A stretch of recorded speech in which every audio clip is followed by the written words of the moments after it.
Welcome, everybody, back to another week of the Super Sluggers Sim League. I'm your host, Alec Rome. Wow, I'm excited for this one, not going to lie. This is going to be an interesting night as we hit game week 3, and there starts to become some opportunity for separation from the pack. It's still very early. We still have 8 teams with a win, at least one win, and 4 teams without a win. 4 teams that are undefeated, 2-0. It's a nice even spread, 4-4-4 out of our 12 teams vying for the SSSL crown, the most coveted prize in fake Mario baseball, right there. Folks, I'm Alec Rome, owner of the Birdo Bows, who are playing tonight and who won last week, luckily, after putting up a stinker in the first game. So we're 1-1 headed into tonight, and I think there's going to be a lot of interesting matchups. And new matchups, including 1 or 2 stadiums that we haven't visited yet, which includes Peach Ice Garden, where the Birdo Bows will be traveling to in hopes of going to 2-1. There's going to be lots of those fun matchups tonight. Thanks for joining us. Welcome in. And I'm going to make sure I send a message to everybody to make sure they get in here to watch their games. But first, I'll let you take a look at the standings after 2 game weeks. right there, as you can see, the Daisy Flowers, who have just been pretty much killing teams and putting up huge numbers, they remain on top of the board after these 2 weeks, followed by the Mario Fireballs, who have also been doing well. They kind of escaped at Yoshi Park last week. All things considered, they probably should have lost that game, but if you weren't here last week, go back and watch that in the live section on my YouTube channel, youtube.com/AlecRome. That one was certainly an interesting one, and it came down to the wire, but Red Noki giving that away for the Yoshi Eggs, and so they're at 11th place, second to last place. Folks, the tiebreaker is run differential, if you see that right there. So you have two teams that are basically 11 and 12 in run differential. Same in run differential, and then the Yoshi Eggs have scored more runs, so they have the little notch. And the Peach Monarchs at the bottom after having two tough losses right off the rip. Kind of a lower scoring affair against the Diddy Monkeys. The Diddy Monkeys, who are the other 2-0 team, the bottom of the 2-0s, the bottom of the undefeateds, but they've gotten these tough wins, including that game-winning home run in week 1. So I'm not surprised that they might keep it up tonight and maybe go to 3-0. They play at Yoshi at 7:55 tonight approximately, so stick around for that. Good shot for them to go 3-0, but maybe the Yoshi Eggs have something to say about where they are right now. And there's the rest of the lineup. Like I said, it's pretty much, it makes sense. The teams that have a positive run differential are in the playoff spots. The teams that don't are not in the playoff spots. But 22 game weeks, folks. There's a lot of game weeks to go. And before we get to game week 3, let's take a look at last week's 3 stars. Starting off with Blue Dry Bones for the Daisy Flowers. Had another walk-off homer amongst a lot of amazing action last time out. 8-8 at the plate. 8 for 8 through 2 game days, and we'll see if Blue Dry Bones' hitting streak continues. We're starting to get some stat leaders, and I'll be able to at least tell you a little bit about the stat leaders moving forward. Dark Bones hitting that clutch triple last week gets the 2nd star for Mitch's Luigi Knights. The Bowser Monsters find their first player on the board in the 3-star category. Of course, it's the Captain Bowser. He had 2 homers and leads the league in homers with 3 on the season. I believe tied with maybe Green Hammer Bro for one of those. Yes, Green Hammer Bro for the Bowser Jr. rookies he's tied with. But in the conversation for the home run king, Red Critter, the Birdo Bows, made a statement. 2 home runs and went 4 for 5 in a rout of the Waluigi Spitballs, 14-3. Waluigi Spitballs, as you saw, down at 0-2, but they get a huge opportunity tonight in our opening game of the night. It is the battle for Wario City, and that's where I am right now. Wario, technically the away team in this regard, if I'm not mistaken, but it doesn't really matter. It's the battle for Wario City. The first time that these two teams will be facing each other in this stadium, daytime today. What's going to be interesting as we look at these two sides, we're starting to hit the point in the season, we just hit the point in the season where everybody's going to have to go to their second starting pitcher or a different starting pitcher. Some teams have decided to put their best pitcher in the reliever spot. So, you kind of put somebody out there that can maybe carry you 3 or 4 innings and then put like your captain or something to that avail up to round things out. But other teams have been putting their captain up or other teams have just not filled out their lineups. But hey, some ownership groups and some owners, there's only one group. Some owners have different attitudes than others. And hey, look, it all comes down to what happens on the field at the end of the day. The players got to play. And it's certainly been working out for some teams, but like I said, it's so early. There's so much that could happen. That we're just going to have to find out and wait and see. But in this one, we do see some changes for at least one of the sides here. And let's take a look at them before we get going. Here are the starting lineups. First, for the technically away team, Wario Muscles. We see a little bit of changes here, potentially. We got Yellow Magic Koopa on the mound today, having to switch out for Wario. Wario started the first 2 games, and then might have been a couple little adjustments in the batting order. But if there were, they were little. Now Yellow Magic Koopa there, and Wario goes to second base, takes over that spot. Will be interesting to see if the captain can hold the line and prevent a lot of singles there on the right side of the diamond. Now for the Waluigi Spitballs, things look pretty much the same as well for them. Hitting order is exactly the same, but Petey Piranha gets the nod today. Had an impressive little section last time when he went up to the mound. And so he gets the nod today. Taking a look at what what Petey Piranha did last night. Pitched 1 inning, allowed just 2 runs, so not amazing, but at least he didn't look too bad in that 1 inning. And team ERA is a 7.01. Team hitting, Waluigi Spitballs are at 345. The Wario Muscles at 479. And those hitting numbers definitely changed quite a bit since the last time. We were only through 1 game week. So now with 2 game weeks down, nobody above 600.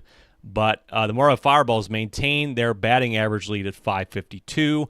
And the bottom of the league right now, it's a little bit closer at the bottom, but the Waluigi Spitballs are the bottom of the league in batting average at 345. They're not the bottom of the league in team ERA. That belongs to the Peach Monarchs, who are at a 10.78 ERA as far as I can see.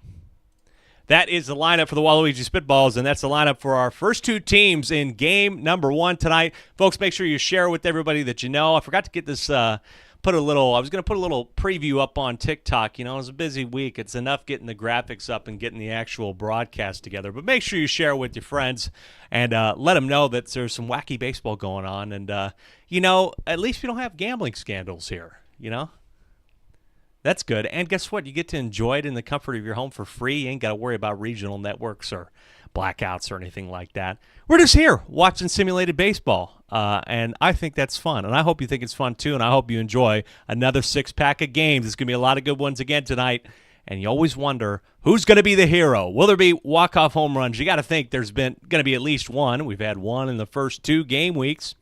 You have to feel it's going to happen again. Let's see if it does. It happened to this stadium in Game 1, and now it's Wario versus Waluigi in the battle for Wario City. Let's get it on. Here we go in game number 1, as I believe, if I'm not mistaken, it will be the Waluigi Spitballs to bat first, and away we go here.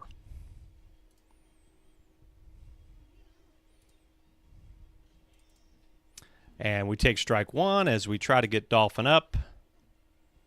There we go. And a big swing from Petey Piranha early here. But it's robbed. It's robbed at right center field for out number 1. Let's take another look at that. I know we were late in getting there, but man, Petey Piranha was taking a drive at that for sure. Petey Piranha is also tied amongst the home run leaders at 3 home runs, followed by Brown Critter with 2 home runs. But somehow this team is 0-2 to start the season. I mean, of course, the heartbreak in week 1. But here's Tim to try and end the heartbreak. It's grabbed, but Tim's got some speed. Just gets him in time, though, for out number 2. Let me know that you're around. Say hello in the chat on Twitch or on YouTube, whatever suits you. I see I got a couple people tuning in. Let me know that you're around. And go and pop a beer or something like that. It's Friday. It's the end of the work week. And it's baseball time in the Triple SL. Foul ball here for Red Yoshi, 1-1.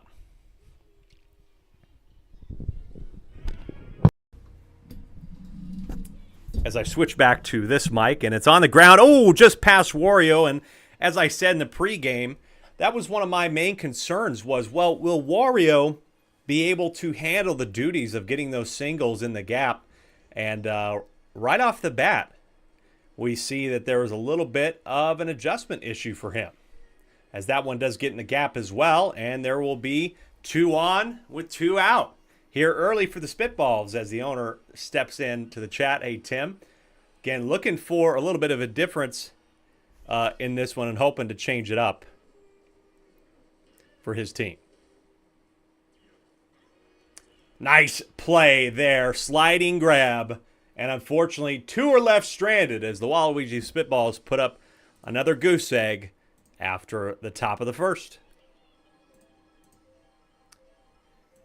Here's Yellow Toad to lead off here as we see Petey Piranha with his first start of the season. And this ball could get down in center field just over the head of Red Yoshi. Took the shell, but no advantage taken of that shell. And so just a single there for Yellow Toad, a leadoff single for him. Start pitch for Petey Piranha in for a strike. Second one could get down as well, and there will be 2 on. And already concerning here from Petey Piranha as Wario's up to the plate. Petey takes strike 1. Wario takes strike 1. Wario, his hitless, his hitting streak continued. Yellow Toad's going to go to the plate. Big throw at the plate is safe. And Wario takes the early lead, 1-0. He's taking another look at this.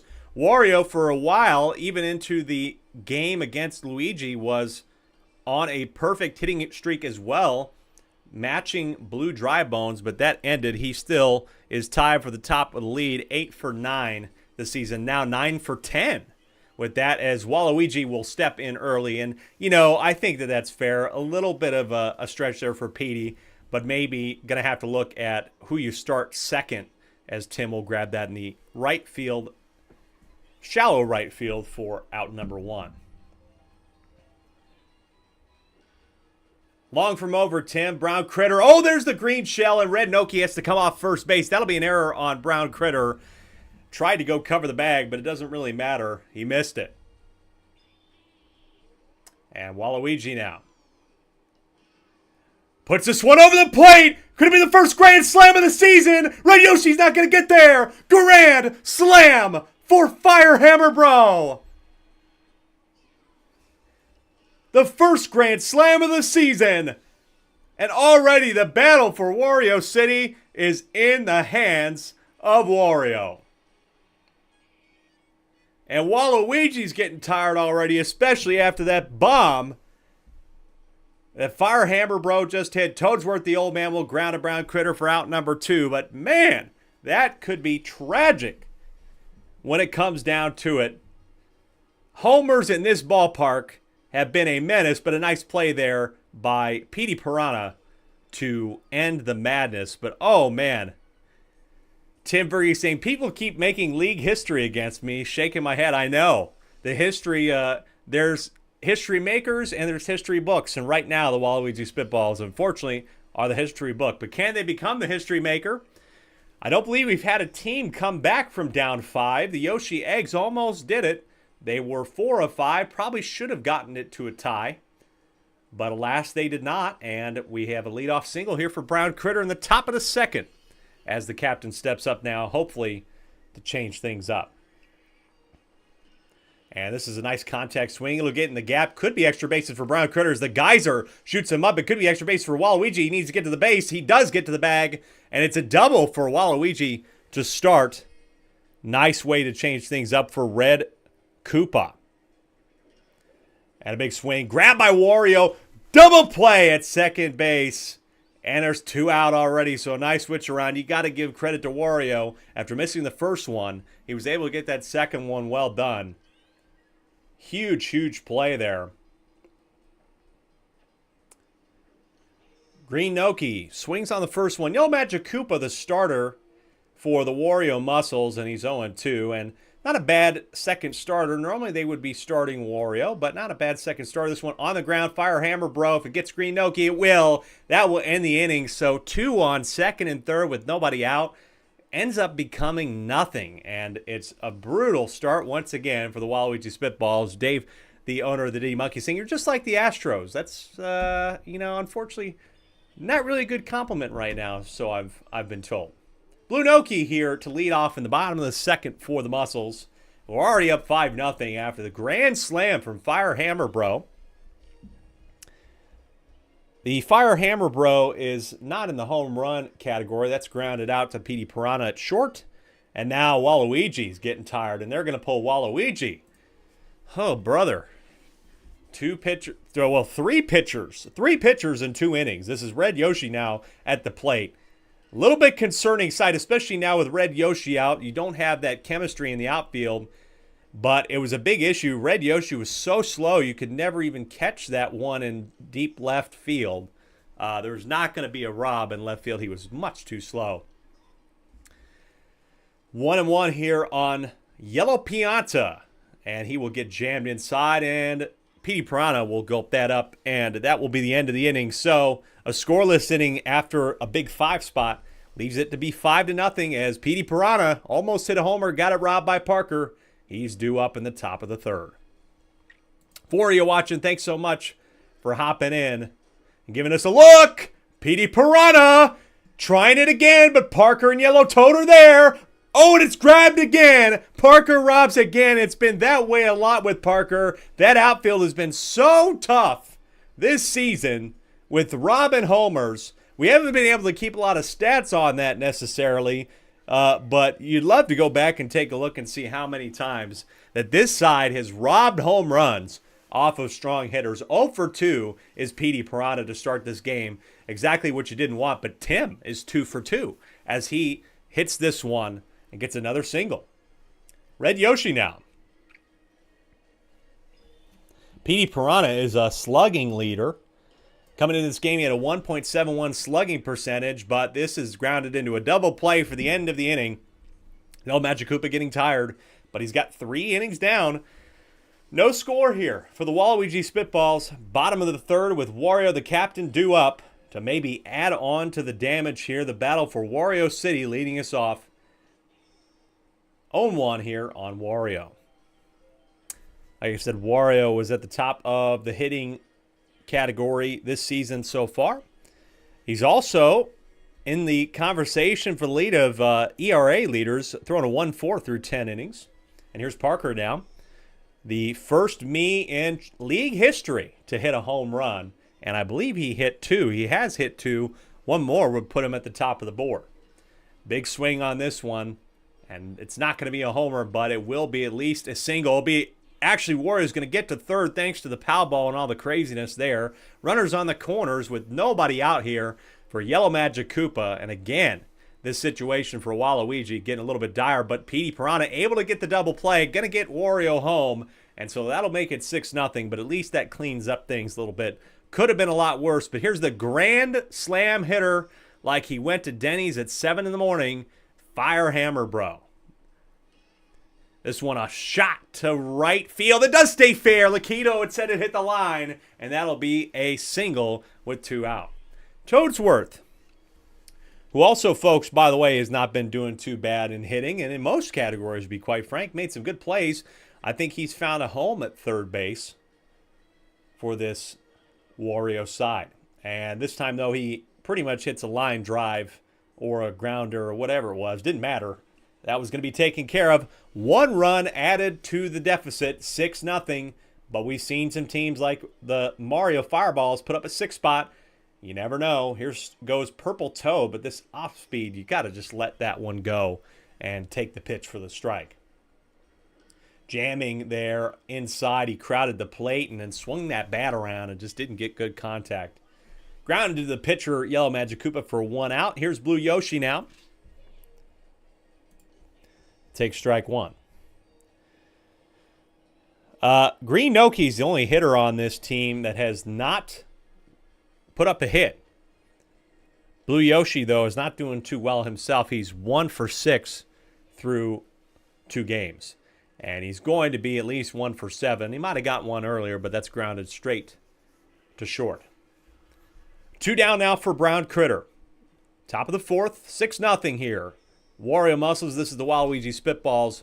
Last chance potentially in the inning to get something going. Could be a home run. It's deep to center field. Yellow Pianta has to be the one to cover. Will they get there in time? Oh, he grabbed it on top of the head. How is that even possible? Parker does it again. I can't even believe that. That doesn't even seem fair. He glitched himself through the hat and grabbed it.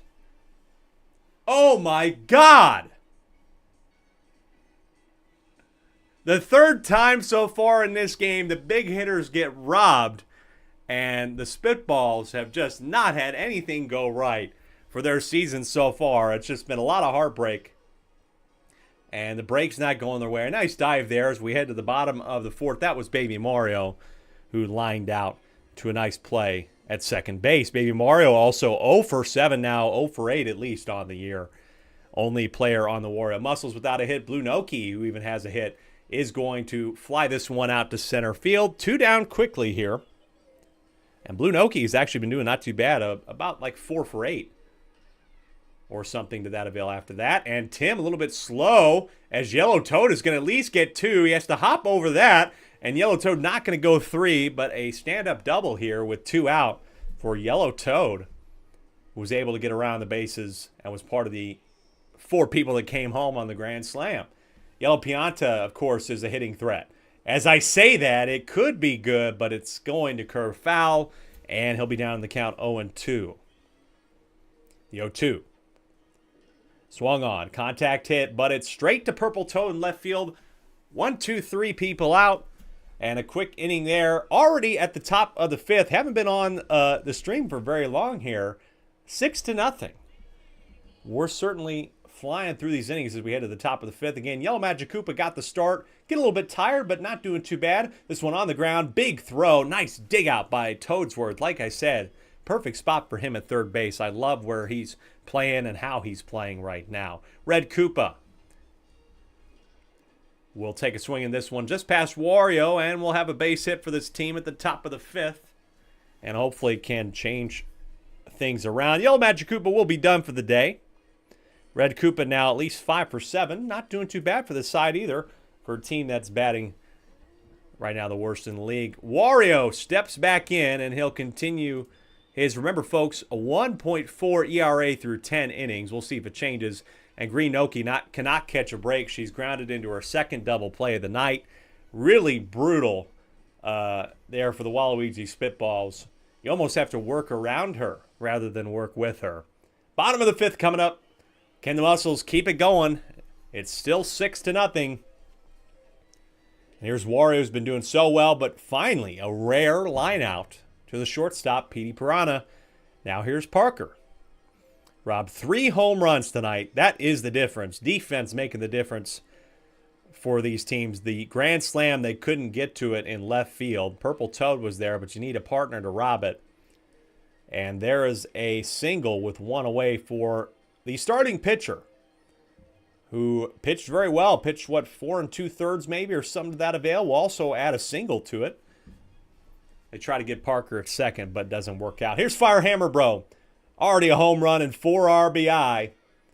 Can he add to it? Take strike 1 down the middle. That one looked like an attractive pitch. Red Yoshi will want to keep it away. That one on the bat nicely. It's going to get into the gap. Parker's going to have a chance to go home here potentially. Oh, he holds up. I think that's a little bit too conservative in my opinion. But, I mean, hey, you got 1 out for Toadsworth. This could be a squeeze bunt situation. I wouldn't hate it with the bases loaded. Star swing. It's going to get past him, and that will be an RBI. But he gets caught out. He gets caught out at first, so he gets the RBI, but gets thrown out at first. I don't even know how I would score that. I guess just an out. I don't know. This one grounded to Petey Piranha. He'll not tag the bag. I'm surprised. It wasn't a force out because Toadsworth got out. Doesn't matter. They got it done. Got an extra run on the board. It's 7-0, and Petey Piranha could be his last time up to the plate. He's had 2 homers robbed.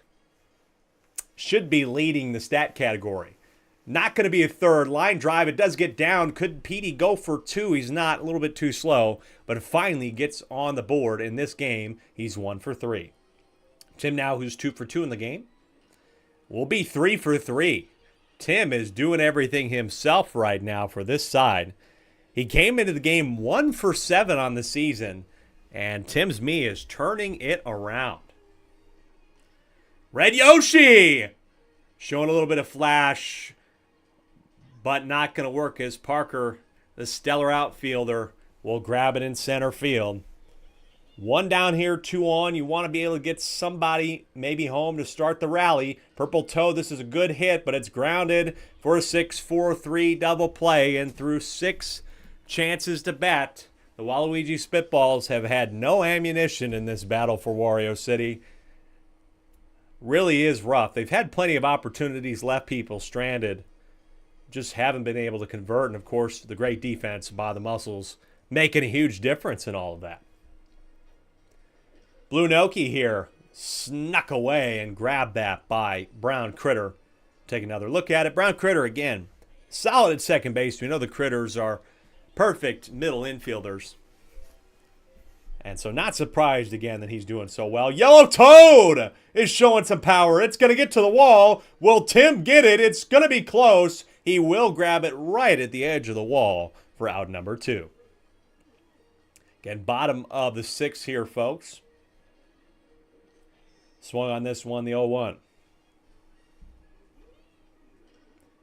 Big hit, Yellow Pianta. It could get there near the wall. It's gone. Solo shot for Yellow Pianta to make it 8-0.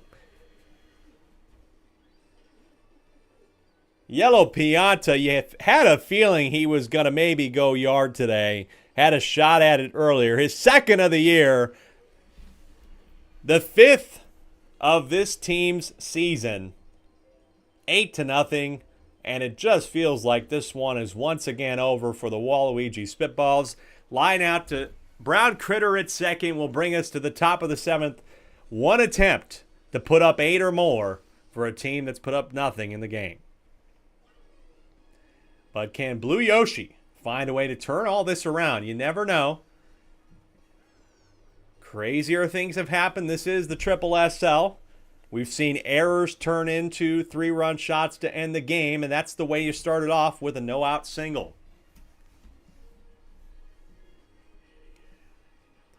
Brown Critter now, who also had one of the home runs robbed. Could he get on base? Takes the 0-1, was sitting inside, but then decided not to swing. This one down the middle, curved a little bit left. Yellow Magic Koopa is able to grab that and make the double play. They're down to their last out, and again, this Wario Muscle side has been so good. ERA of 5 this season.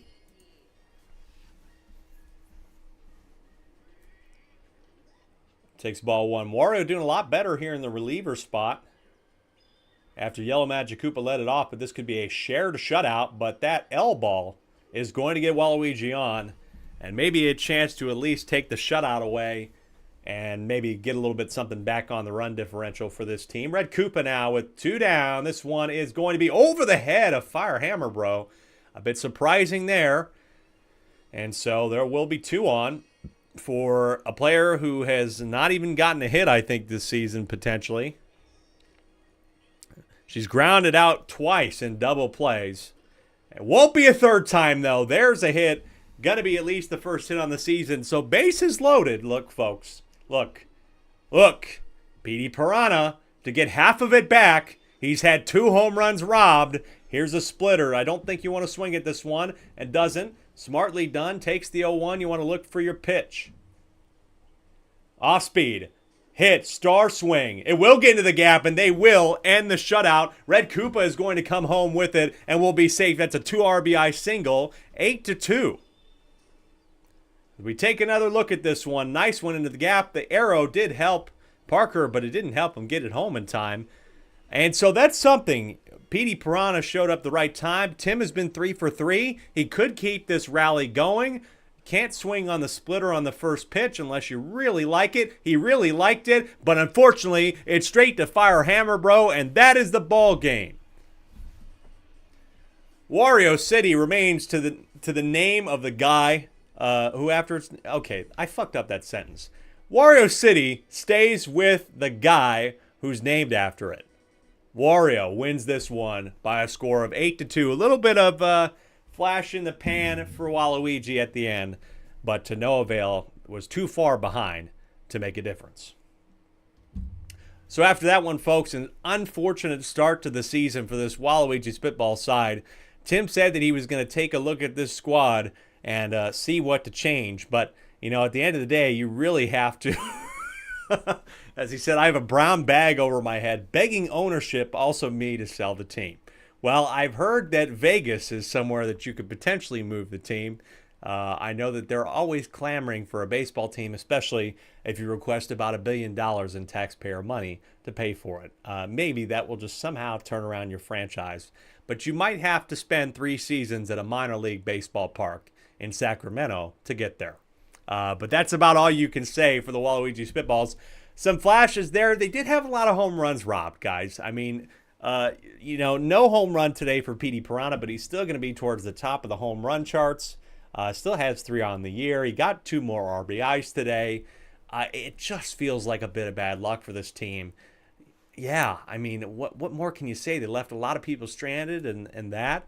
The Wario Muscles continue to muscle their way up the board. They are now 2-1 after that loss. A bit of a heartbreaker, where they had that game in control against Luigi last week, and then some magic happened to give the Knights the win and for them to stay 2-0. But now 2-1 for the Wario Muscles, and a good showing here, only allowing 2 runs.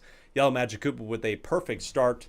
That is what you like to see, as the Wario Muscles will march on, and they can at least claim that they own this city. They run this town.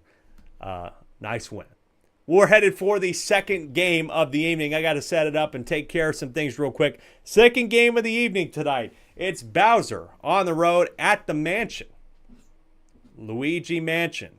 It's going to get dark for a moment. It's an eclipse, so I know we're not at that time of night where it's dark yet. But just pretend for me, okay? We'll head to the mansion, where they haven't lost yet, and see if they can get it done. Come on back now.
Welcome back, folks, to the second game of the SSSL Game Week 3 as my little shortcut that I was using for to change the backgrounds isn't working anymore. So you know what? I'm just going to click it, and we're going to go around the bend and travel through space and time to get to the mansion where the Luigi Knights have not allowed a run so far. Remember, the folks, their first home game was against my Birdo Bows, where they shut them out 4-0 thanks to, once again, great defense in the outfield. But things might change a little bit this time.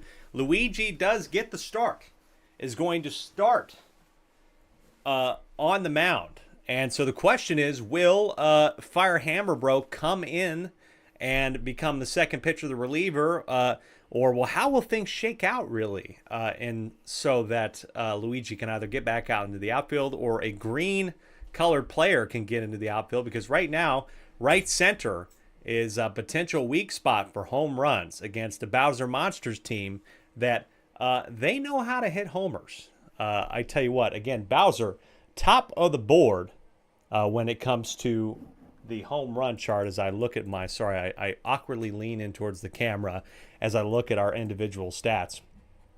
This Bowser Monsters team has hit six home runs this year. 6.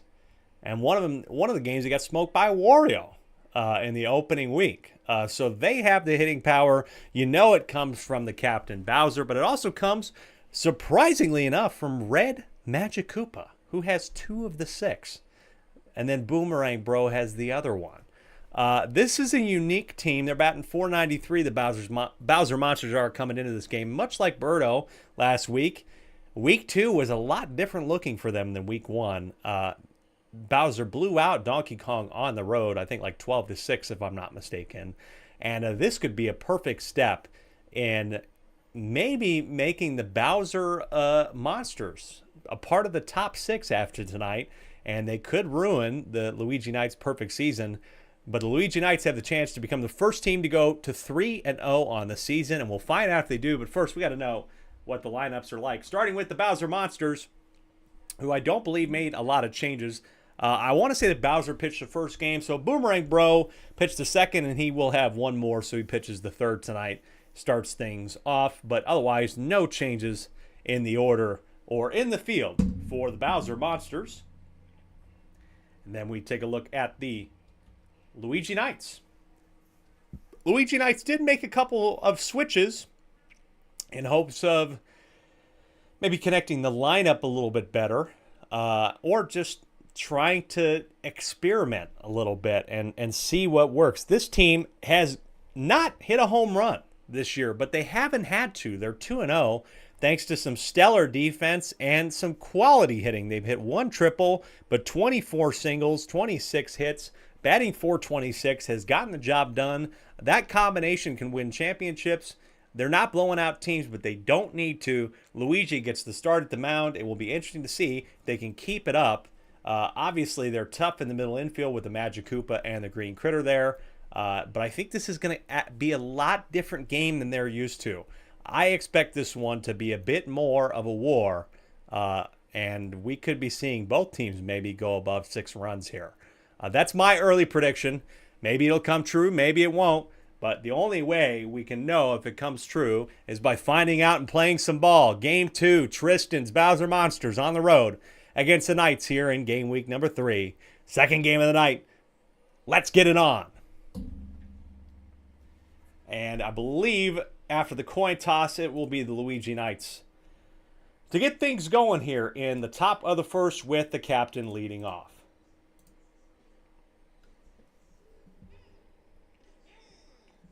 MCAT Plays is in the chat. Thank you so much for joining in. And here's the first swing. Oh, it's off the head of Tristan. The hard hit, and Luigi's going to have the error, and that will get him to second. Tries thinking about rounding the base, going for third, but retreats back. A nice play for Luigi. Here's Green Paratroopa after the opening error that Luigi had the smarts and the quick wits to get around to second, but Green Paratroopa's down 0-2 here to Boomerang Bro. As the third one goes straight to Red Magic Koopa, and Luigi gets picked off. Double play there, 4-6, nice play by Red Magic Koopa. And Monty Mole, who we were always wondering, we're kind of wondering how he would do at shortstop, but he's done not bad, all things considered. Green Critter now goes right past Red Magic Koopa. My Red Magic Koopa at this stadium had a lot of trouble at second base, and there's a miss there from that Red Magic Koopa. So one on here as Fire Hammer Bro, who we know all too well can hit homers and hit the long ball, is down 0-1. Contact hit here. It's a pop-up. It does get down, though. Doesn't get there in time, does Tristan. And so it's 2 on with 2 out as Green Magic Koopa will step up to the plate. Everybody on this team has at least hit 1 hit on the year. The Bowser Monsters have Gray Shy Guy, who's not hit 1. This one a pop up in the outfield, and again Tristan not able to get there, but Green Critter's going to go for home, and he gets tagged out at the plate. Green Critter a little too aggressive, and that will end the inning. Green Critter going for it, and you wonder if he didn't need to. Third base coach, whoever was there, told him to go home. But a nice play gets him out, ends the inning, leaves 2 stranded. It's 0-0 as Red Magic Koopa will have a leadoff single on the first pitch here for the Bowser Monsters in the bottom of the first. Surprising situation there, and now here is Bowser, second up to the plate, has had 3 home runs on the season and could go to the top of the board as Petey Piranha did not hit a homer in his game. Contact hit, though, will get it on the gravestone. And we'll put 2 on with nobody out here early for the Bowser Monsters. Again, even in their loss in the first game of the season, the Monsters put up 6 runs. And so far, the Luigi Knights have not put up 6 runs in either game that they played. And here's one that could get home. Red Magic Koopa's going to get home. A well-timed bomb. Bowser is going to make the trot home as well. That's a 2 RBI single for Blue Shy Guys. We take another look. It hits the gravestone. And they try to get to it. The error item helps him out huge just as Fire Hammer Bro was making the throw. And Bowser is able to get home thanks to that. I think he needed it because he probably would have got thrown out. So 2-0 here for the away team. As it's Monty Mole. Monty Mole after taking the first one. Will that stay fair? No, just foul. Again, they need a mow. I said that last time we were here. Can't tell where that line is. It's in the gap, though, as Green Critter does not make a dive for that. And again, it feels like second base is a little bit cursed. I wonder if there's a ghost there or something like that. Harder to make plays at second base in this ballpark for some reason. 2 on again with nobody out here for Boomerang Bro. Hit a home run, but it's going to be a ground. Oh, no, there's an error. And I'm thinking that might be some sort of negative chemistry there. I'm wondering if there is, or what the issue is, because Green Critter's acting a little bit strange. 0-2 now on Blue Magic Koopa, and the base is loaded after another error. But here's the tornado pitch. It's swung on. It's not going to get there in the gap, and it'll be 3-0 here. And this is honestly surprising, folks, because I haven't seen Green Critter act like this for this team. I feel like he makes a lot of stops. I just wonder if it might be the ballpark. Could be the negative chemistry, but as far as I know, there's not negative chemistry between those 2 players. It's 4-0 now, as that's a single by Blue Critter. Again over his head, not able to make the play. Man, this is puzzling for me, because this is just not something I remember this team. Maybe Mitch can correct me if this has happened a lot with Green Critter, but I don't remember it being the case. As Blue Toad now, it will be another single, and the Bowser Monsters are pouring it on, trying to get him out at first just for something. But it's 5-0, and there's nobody out with bases loaded for Tristan. I mean, what is going on here? I said this could get a little bit out of hand. It could be both teams above 6-7 runs, and it's going to be another single. They add on to it. I think you have to pull Luigi at this point and put in the Fire Hammer Bro, who's been pitching so well this season. But they put in Green Magic Koopa. Not a bad start, or not a bad option. Maybe you want to save Fire Hammer Bro, save his arm, save him for later. Red Magic Koopa will get that one in. And there's a ghost in their own ballpark. 2 come home. Tristan's going to try for home. No throw is made, and this is a 9-run inning. A 9-run bottom of the first for the Bowser Monsters, and Bowser's up to the plate, and it's right center field where they're not going to get to it. This is an 11-run inning. Bowser with his 4th of the year. And it's like the script has been flipped. The Poltergeists are haunting the Luigi Knights. They didn't allow a run in their first game. Not a single run in their first game, and all of a sudden it's 11-0. They go to Dark Bones. They've on their third pitcher. Nobody's even pitched an official inning yet. Now Green Critter can get it, and that's the first recorded out for this Luigi Knight side. Oh my God. MKF saying, can I resign? Unfortunately, no. There's no mercy in this thing. No mercy rule. You play all 7. And that one's going to get into the gap. And this Bowser Monster side is going to be able to have a chance to at least pad their scorecard. But hey, look, you never know. You never know. It's the first inning. If it's going to happen, if you're going to go down 11-0, I know it's not something you want to begin with, but if it's going to happen, as Luigi doesn't even fucking try to jump at that one's going to be a double for Fire Hammer Bro. And this is potentially one of the most ridiculous innings we've seen all season. You'd rather have it this inning because all you got to do is get a couple every inning after this and you can maybe make your way back. And there's the ghost. It's like this team doesn't even fucking know how to play here anymore. 13-0. This is tragic. Strike 1 on Blue Critter, who will hit this one to left field. That's high enough, and there's no error item. You can feel a little bit more safe that that's going to be an out. And so finally, there's 2 away. Like I said, the first 2 pitchers didn't even record a fucking out. They didn't even officially pitch part of the inning. 0-1 on Blue Toad, who's also hit a home run for this team. Grounded to Green Shy Guy. And that's the end of the first inning. 13 runs, a league record. Talking about history being made, there's the history makers, and right now, the Knights are the book. Top of the second, maybe they can figure something out with Green Shy Guy, but he's not going to get that far. Will the Boo air item help? It will help. The air item gets it down. He's got 2, is thinking about 3, but goes back to second and has a leadoff double. For Mitch. My God, I don't understand this. He'll swing on this one. It gets in the gap. Doesn't decide to go to third as Green Shy Guy, so it's 1-2, first and second, as Mitch tallies his 5th hit of the year.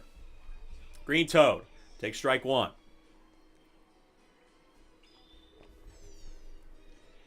Down 0-2, hasn't taken a look at any of these. Will he take the third one? No, he'll swing on it. It's grabbed by Red Magic Koopa. There's the second. Triple play! Oh my God, how brutal can it be? Completely out of the eggs. I don't know what this team, what did this team just rest on their laurels? Did they think we didn't allow a run last time, we ain't got to worry about it? What the fuck is happening, guys? What is going on? 13-0 to the bottom of the second we go as it's 0-1 on Tristan. I cannot believe what we're watching, folks. Tristan on the ground, and Green Critter can't get there. And I've got to think now that there might be a negative chemistry effect as they might head to their 4th pitcher in 2 innings.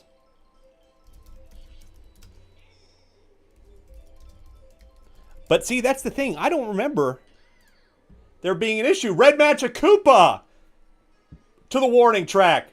And it's the green shell takes out Mitch right at the perfect time. And that's a double error. Error on a double. And here's Bowser. Oh, this is getting brutal. This is not good. Bowser on the 0-1. Swings on this one. And you could say goodbye. His 5th of the year, 2nd of the game. What are we watching? Mitch says, it pisses me off that this pisses me off so much.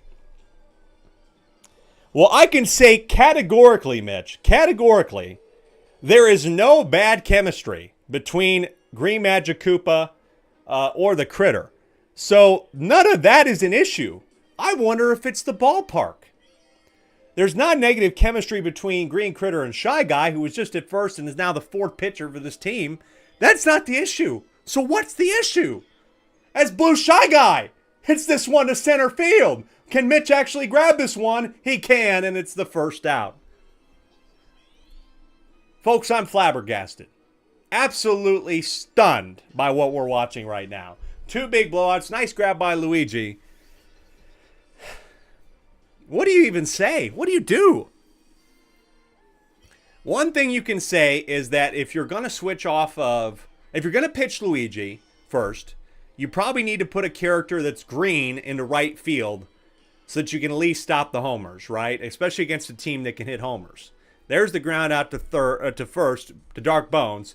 3 runs are added on thanks to another shot by Bowser, who's the home run king right now. It's 16-0. But yeah, I think you got to put a green character in right field when you decide to start Luigi. And here's a big drive to right field. Dark Bones. They grab it at the wall. Tristan gets it late. And it is still 16-0. But I mean, regardless of that, if that was happening or not, regardless of that, it's still like, if you take the home runs off the board, it's still like 10-0. It's still 10-0. This is a bit spooky. Luigi down 0-2 here. The 0-2 is, Monty Mole misses that one. A little bit of a mistimed jump there. Might be an error counted on him. I think maybe just to give them some stats, I might not count it as an error when I go back and fix this. But it's grounded 6-4. 3. I know, folks, I'm supposed to be impartial as a broadcaster, but at this point I'm rooting for the Luigi Knights to find a way to get some runs here. But first we're going to have to see if the Bowser Monsters continue to add to the deficit, folks. Now's a great time if you want to ask me any questions in the chat. That would be a good time to do it. Luigi Knights are 2-0 right now, as that's lined to Green Critter, who finally makes a play. But Mitch is threatening to release everybody. He's threatening to make cuts. He can at least go to free agency. You know, if he wanted to go, it might be a little bit early. It might be a bit of a strange one. You're not going to release Green Critter as he makes a nice play there. But you did draft the extra Green Toad. And maybe you decide to switch him out. You already have the Green Paratrooper. Maybe you go Green Koopa. Or maybe you just go away from the green to begin with. You already have Green Shy Guy as well. So off the free agent list, you'd have to pick somebody up that's maybe not green, unless you wanted to do Green Koopa. Top of the 4th, that was a scoreless inning. And here's Green Critter to try and save things. It's not far enough. Pop that one up into center field, out number 1. This is not a perfect game. It's not a no-hitter, but right now, this side is looking pretty good.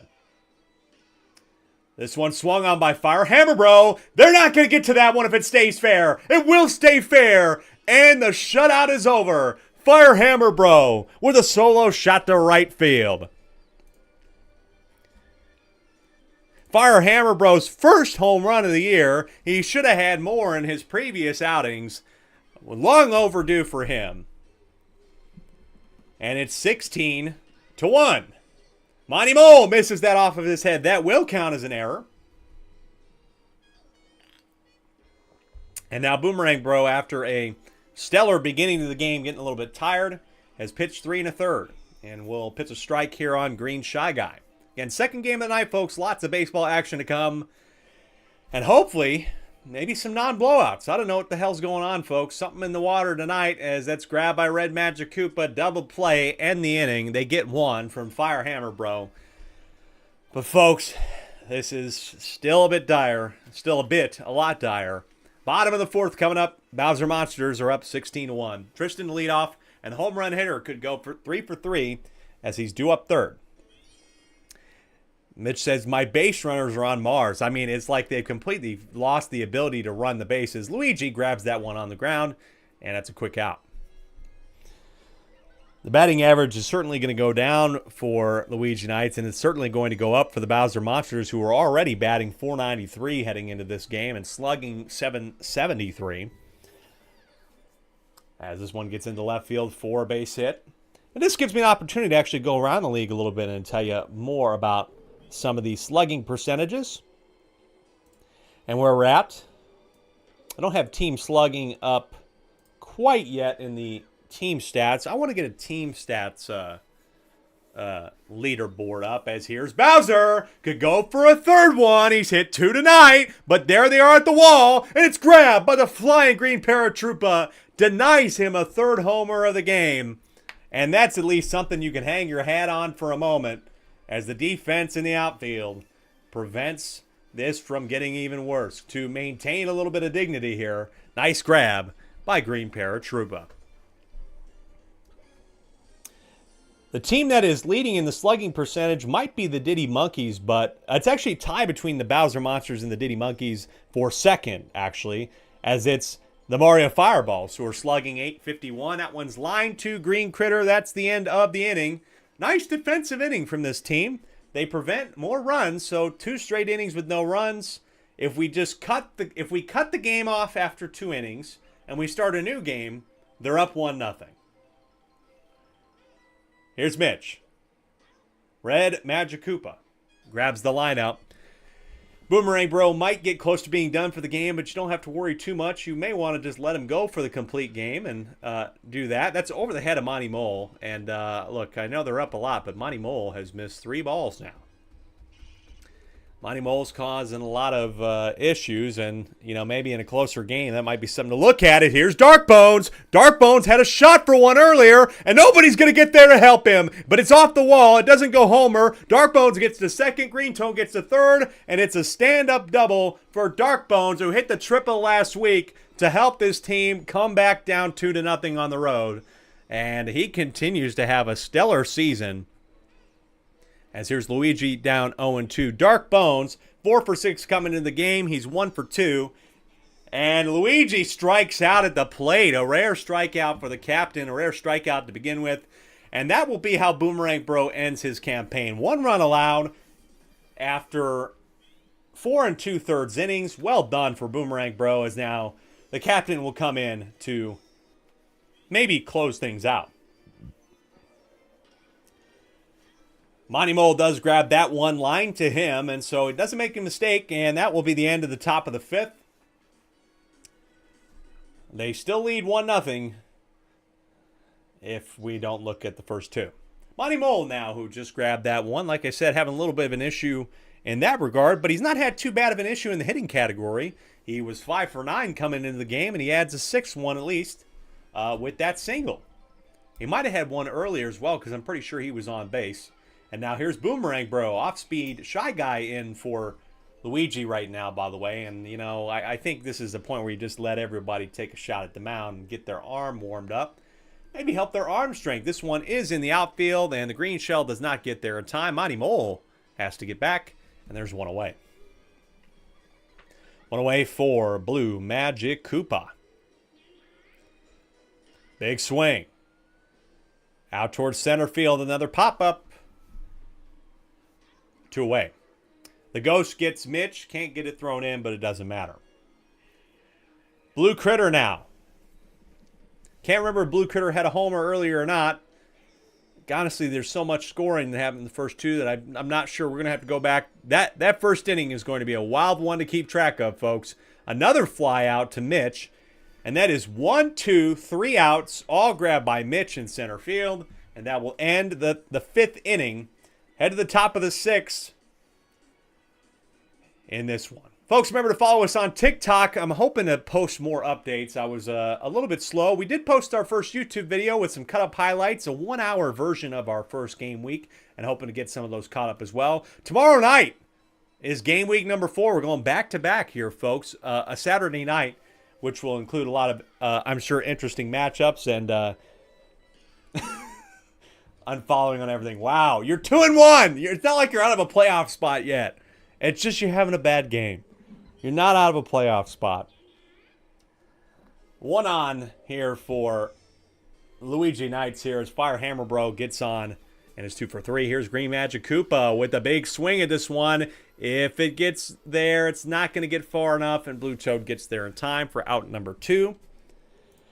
But as we take a look at next week, we still have plenty of games tonight, by the way, folks. 7:20, the next one up. We're going to the Peach Ice Garden for the first time this season, where the Birdo Bows will hope to go to 2-1, and the Peach Monarchs are looking to get their first win, as I'm sure Jeff and Grisilla, their ownership group, the G&G ownership group, will be watching intently.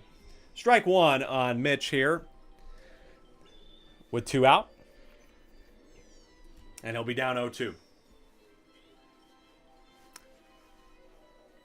Down the middle, Monty Mole grabs that one nicely. I can't remember if Monty Mole was at third base or he was still at second or at short the last time we played. He might have been at third base. I can't remember. Luigi Knights, another scoreless inning as we've got 1.5 to go here at the mansion. Blue Toad to step up here for the Monsters, and we take a look at the rest of the matchups tonight. Diddy at Yoshi will go back to the park at nighttime, which is always fun. I like that park. The boo item doesn't matter because he was underneath that the whole time. He doesn't need to see it. He knew where it was. 1 down for Tristan now. Then later on, we got DK Wilds looking to get their first win of the season at the Daisy Flowers nighttime at the Cruiser for the first time this season as well. That'll be interesting. And then the nightcap between two teams who have plenty of opportunity, plenty of potential. The undefeated Mario Fireballs are at home at night again. They take on the Bowser Jr. rookies in our nightcap. That should be a good one. Here, bottom of the 6th. Here, Bowser, 2 home runs, had a third robbed. He could have had a perfect game so far. He will line this one to right center field on the ground. It could be extra bases for him as Mitch tries to get it in. Will Red Magic Koopa go for home? No, and that's a double with 2 away. To add to it, the record for runs in a game so far is 18. That's the most runs scored in a game that was in week 1. Daisy Flowers put up 18 at home against the Yoshi Eggs. That's kind of the marker that the Bowser Monsters are going for, and they could potentially do it. There's 17 with runners on the corners, and that will be the end of this stretch for Green Shy Guy. With all intents and purposes, Green Shy Guy did not pitch poorly. He actually helped slow this game down. Strike for Fire Hammer Bro, who was pitching the first 2 games and pitched so well. I can understand why he came in late and wanted to rest the arm a little bit. Nice grab by Green Critter, as that's the last out there in the bottom of the 6th. So Fire Hammer Bro gets the last recorded out, as I imagine that we will not be seeing 16 runs here in the top of the 7th. But hey, I'm not going to act like it couldn't happen. 13 happened. But that one's grounded to Bowser. That's 1 away. They're down to 2 outs remaining here. And so the Bowser Monsters will not get the record. They will get 17, though. Dark Bones, who continues to have, honestly, a highlight of the night again, is Dark Bones. I believe it's either 3 for 3 or 3 for 4. Dark Bones has been killing it, and in the cleanup spot for this team, he seems to like it there. Luigi back to the top of the order. He'll swing on this one. It's going to be popped up. Out number 2, down to their last out here in game number 2 of the night. Remember, folks, up next, Birdo Bows at the Peach Monarchs, first time at the Ice Garden. Grounded to second base. That is the end of the game, and I'm sure Mitch will be happy that it's over and unhappy that it happened. But Tristan, in all of this confusion, has got to be happy. For the second straight week, his Bowser Monsters put up double digits. It's 17-1, the final.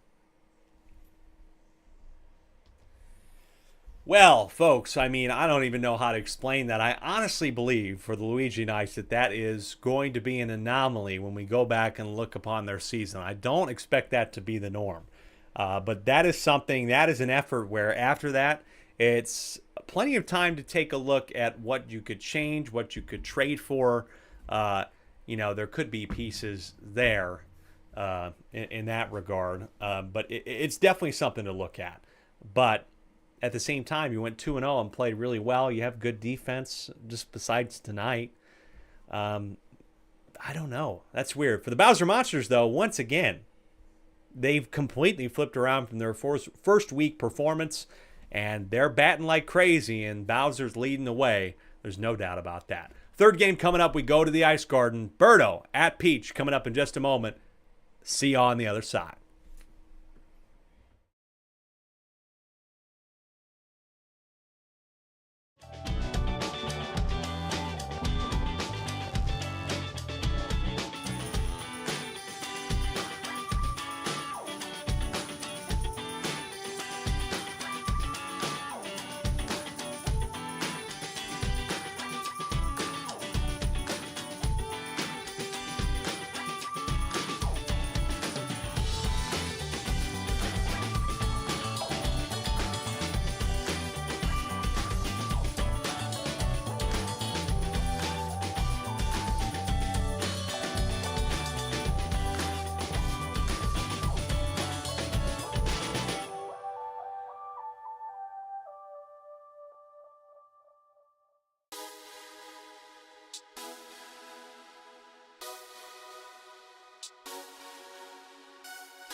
For the first time this season, I am in the balcony seat here at the Peach Ice Garden for our third game of the night, the Birdo Bows, on the road at the Peach Monarchs, who started this season 0-2, as we take another reminder, folks, at the statistics and the standings rather than the statistics.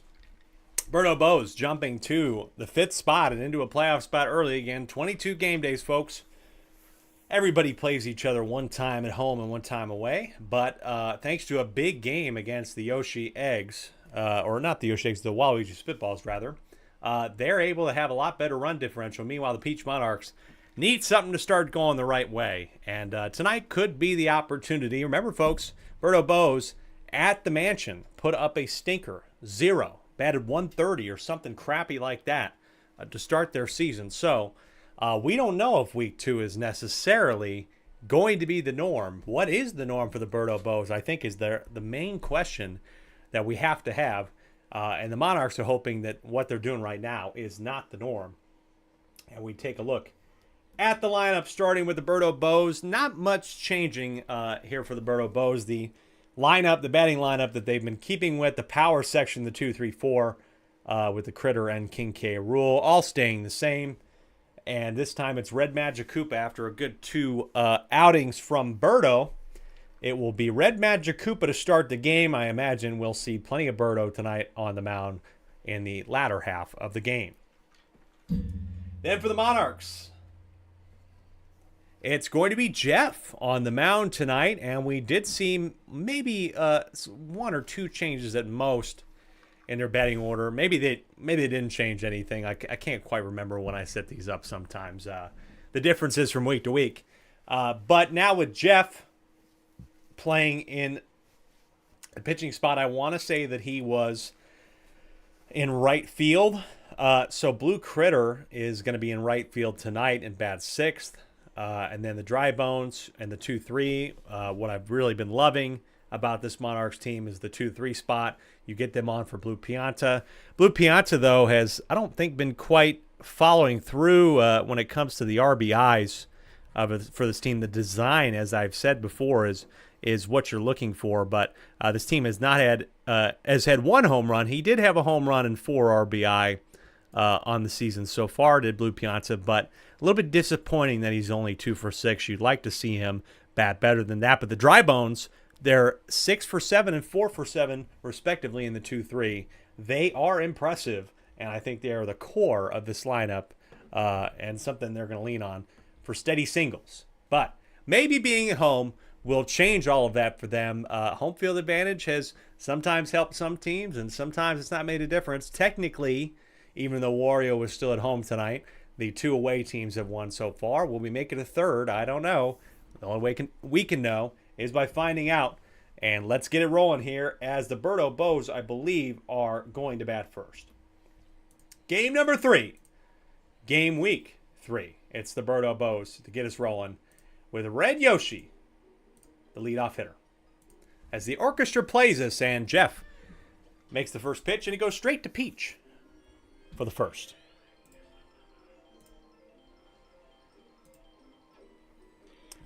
Green Critter, rather. This is a little bit of a slide there for Pink Yoshi, getting used to playing at home for the first time, but was able to get the grab, so too quick. In the top of the first here for King K. Rool, who swings on this one, but it's not that far, and Pink Yoshi able to grab the third, so 1-2-3 for Jeff. Nice way to start, as he's perfect through 1, and the Monarchs will have a chance to get something going here, as it's Peach to lead off. The Monarchs put up 4 runs in their first game and only 1 in their second. Gray Shy Guy with a nice dig out there at first base. 1 away for the core of this lineup. 6 for 7, now 7 for 8. I mean, maybe you might call that an error on Red Critter, as that one's off of his glove. But it's still on base nonetheless for Green Dry Bones, as it's the regular Dry Bones now. To follow it up with a hit, these two are just unbelievable. There will be so many times this season we'll see them on first and second with either nobody out or 1 out. It is so impressive what they've been able to pull off. And now can Blue Pianta do something with it here in the bottom of the first at home. Here's the first pitch in for a strike. Red Magic Koopa again at the plate. We'll see if he can hold on to this as it's lying to Green Critter. Double play, 6-4 to the Critters. Nice job to prevent any damage, and a quick inning number 1 leaves us scoreless. Top of the second now is Red Critter after going 1-2-3. Jeff steps back up to the mound and pitches another strike. Big swing on Red Critter here towards left field. It just pulls foul and into the balcony, funny enough. And so it's 0-2 on him. Here's the third one. And that one, oh, it's just past Baby Peach. Good effort. Definitely not an error. She made a good try at that. But Red Critter will have a no-out single as I will step up to the plate. And take strike one. It's owner-on-owner battle here. This one swung on by me, but this one's going to pull foul as well into the balcony. I better duck my goddamn head. Jesus. It's on my side. 0-2. Swing on. Grounded to Peach. Got the 6-4-3 right as the fire came by. Good play. And not perfect, but scoreless. Red Shy Guy on the edge of the bat. Baby Peach grabs it, avoids the fire, and that is another inning down. Scoreless for the Birdo Bows. It is 0-0. They're batting right now at least 355. Didn't make a huge improvement, but enough. They were batting 130, the Bows were. The Peach Monarchs, as it's Jeff to take ball 1, came into this game batting 351. So very similar. It could be a defensive battle according to the stats. And that's exactly what happened there. Green Critter robbing another one off the pitcher, Jeff. So the batting and the batting stats at least dictate that these two teams are very similar. And so this is what we could be in for, folks. Blue Critter takes ball 1. Big hit here. Could be nice contact. Could be extra bases. It's a little bit harder to get to it. These singles are going to turn into doubles, maybe triples. Getting that one in as this outfield feels a lot deeper. Like I said, the first time we've really had a chance at seeing this field, and it's going to be a lot harder for the outfield to get to those balls than the gap. And homer. So this is definitely it could be a batter's or at least a contact hitter's stadium. 1-1 here, Paragoomba. It is going to get into the gap. Can I stop it? I will. And so runners on the corners with one away. Huge spot here early for the Peach Monarchs to take the lead. They had the lead early in the first game of their season against the Morrow Fireballs, then lost it on the road. Pink Yoshi, that one is going to stay fair. They'll get a run in.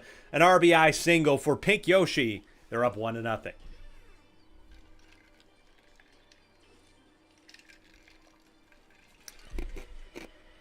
Nice there.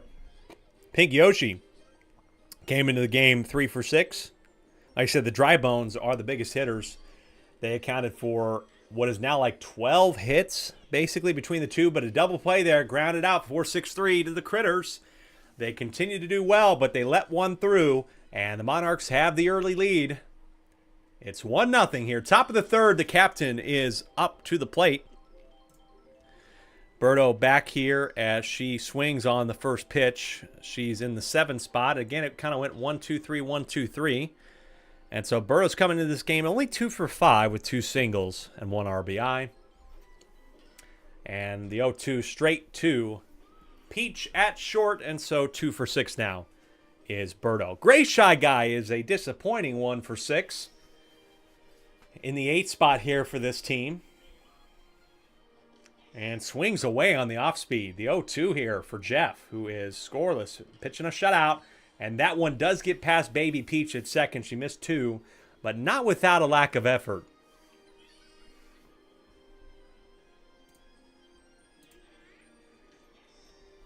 Red Magic Koopa currently on the mound for the Birdo Bows. Will jam this one inside. Baby Peach can easily get it at second. And there's the double play, 4-6-3 as well. Defensive battle here as one time through the lineup, the Birdo Bows have had nothing to show for it. 1-2-3, 1-2-3, 1-2-3 is how it's gone. And Jeff is putting up a stellar effort right now. As Peach, we're back to the top of the lineup, I believe, for the Monarchs. Second time through here. The 0-1, this is a line drive and a little bit of sliding going on, but nice grab by Red Shy Guy. Worried about him being a liability out there, but you had to move You had to play him there because you want to play Red Magic Koopa and you like the critters in the infield. I think that's just a gamble and just a calculation you have to take. Even though Shy Guy's a little bit slow out there, as it's Green Dry Bones to continue the hit. And that's off the head of me. It's going to be extra bases. It could be a triple. Could it be an inside to Parker? He's got to get it in there. It won't be an inside to Parker, but that turns into a triple. A routine single is going to turn into a triple thanks to all the slipperiness out there. And I cause an error. 1 out here for the other Dry Bones. The infield's got to be focused on getting the lead runner. It's going to be a bit of a timing game here, but this one is going to get to the outfield. It's down, and Green Dry Bones does not run with that. I think was just a tad bit I don't know. You're thinking about the sac fly there, right? So I don't blame him, but you maybe would have thought he would have went. And right now, Red Magic Koopa is not getting every ball over the plate, trying to pitch him fancy. This one will be a fly out and a nice throw by me, recovering from that triple. And so there's 2 outs here on runners at first and third. As this is swung on and grabbed by Red Critter. And a runner at third early does not prove to be anything, as Green Dry Bones may have played a little bit conservative there with his base running. Really think he could have made this a 2-0 game, but that's not what it is. It's 1-0. Top of the 4th now as we're back towards the top of the order here for the Birdo Bows. Their second time through. Jeff's been doing amazing here, and it will continue to go to Peach as Jeff has put 10 out, or about 10. There's been 10 away, basically. That one, though, is a hit for Green Critter. Gets him on base with 1 out here for King K. Rool. Could take the lead here. He's got the power, but can he pick the right pitch? I don't know if this is exactly going to get there. Pink Yoshi has grabbed 3 in center field. Has been doing great, and just not great pitch selection there from the big man. But now Red Critter in the 4th spot. 2 away quickly once again, as Jeff is doing quite well. Doesn't look like he has any signs of getting tired here, as this ball is pulling foul over by the third base line and into another balcony. Again, some souvenirs for the fans up there. This one on the 0-2 is jammed inside, and there is the quick one to second. 4 trips to the plate, all zeros. A much different affair than what we've been seeing. We see 2 shutouts. That's not what we're getting here. It's a close one. Red Magic Koopa getting a little bit tired to start the 4th here, and I think if there's good discipline, they can take him out and put Birdo in. She might be able to carry the rest of the way. He is getting tired. Not going to go out yet as Paragoomba. You can maybe think about getting him out. Could ground into another double play. They've had a lot of these. Off speed is in for a strike.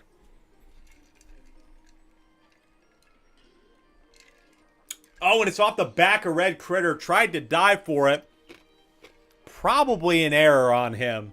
Don't know if he needed to dive for that. And so there's 2 on. And Pink Yoshi is going to show bunt here.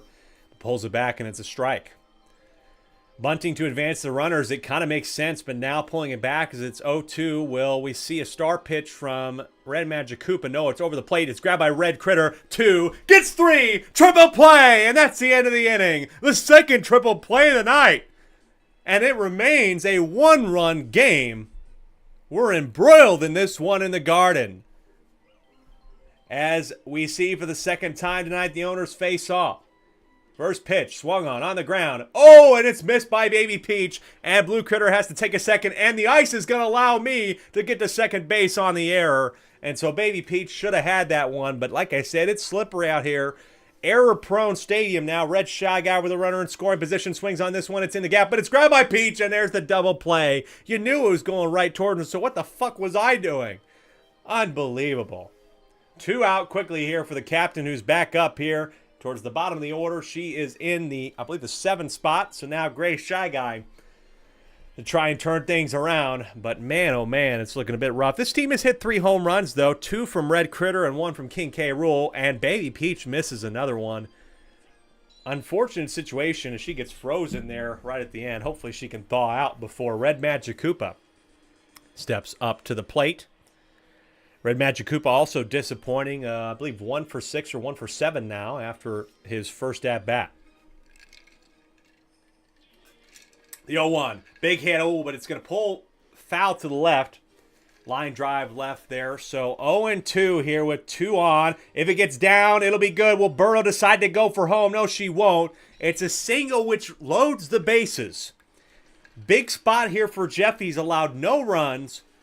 But this is a critical moment as we head back to the top of the order. It could get messy if Red Yoshi is able to get a hit on this one. Grounder to Peach. And why do you even choose to swing at that one? Red Yoshi, just disappointing pitch selection.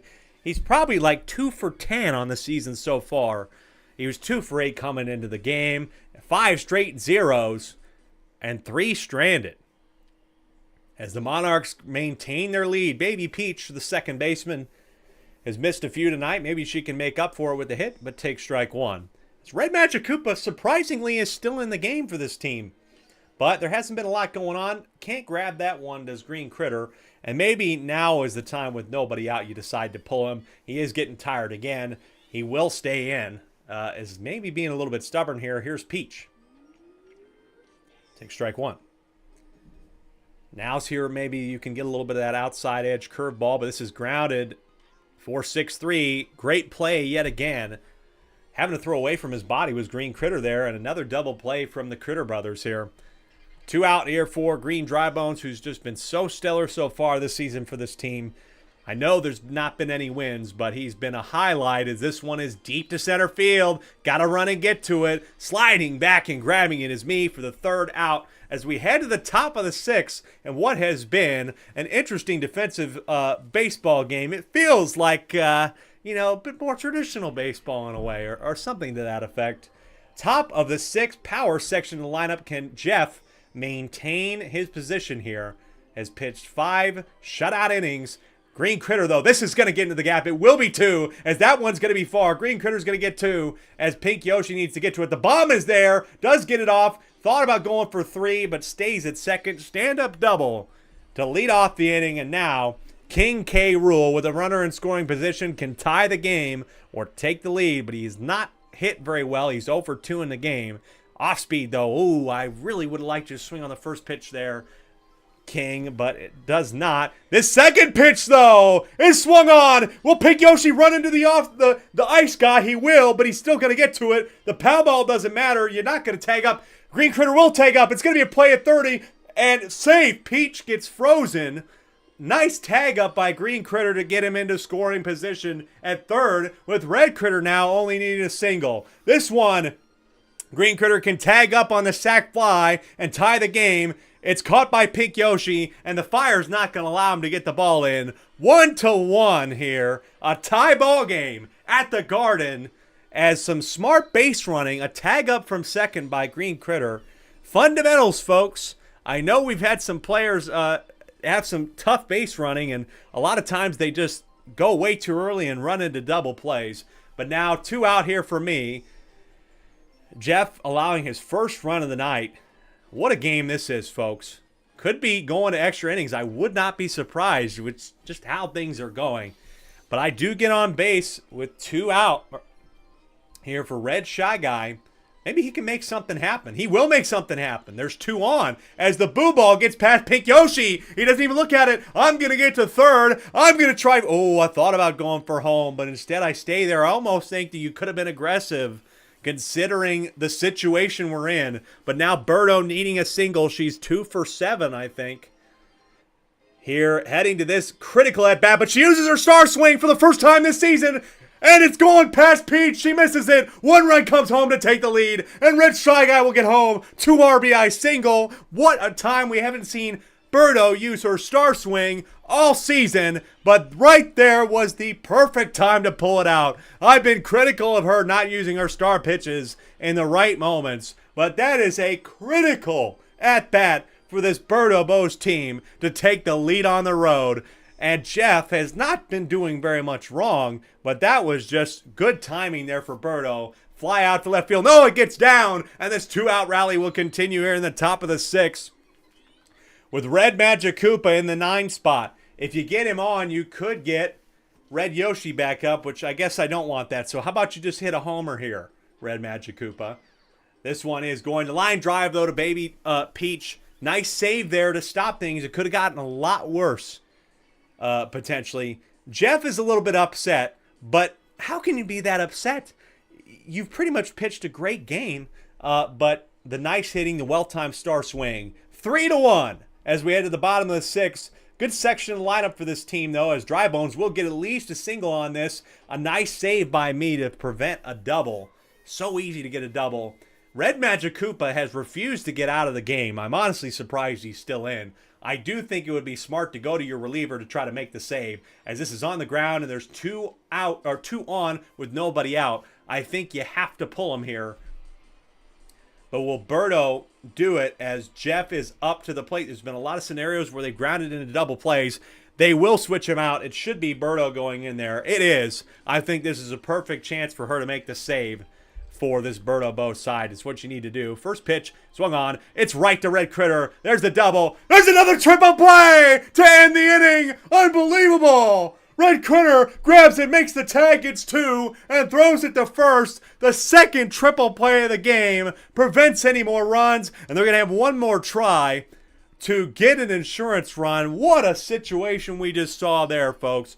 What a play that could decide the game. Now, Red Yoshi, you might as well just count it as 1 out because he hasn't done anything in his game. I expect it to be a ground out or a fly out. It's not. He somehow gets a single. Man, finally a hit for him as here comes the power section of the lineup. This is a good time for him. Again, insurance runs are possible, but man, I'm kind of wondering if this stadium might not be good for homers. We haven't seen anybody get close. As D.A. Burns says, I sense some bias from the announcer. You know, 60-40, right? 60-40. Trying to be fair.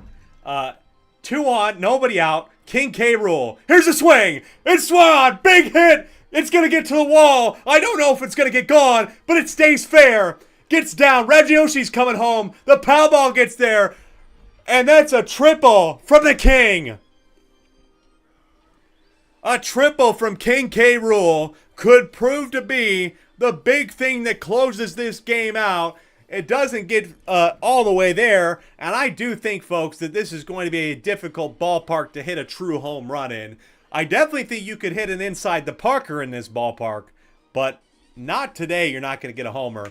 Peach comes in, might have needed to come in a little bit earlier, but how can you complain with Jeff's performance today at the mound? I think you got to start him in Game 4. He pitched very well to get to this point.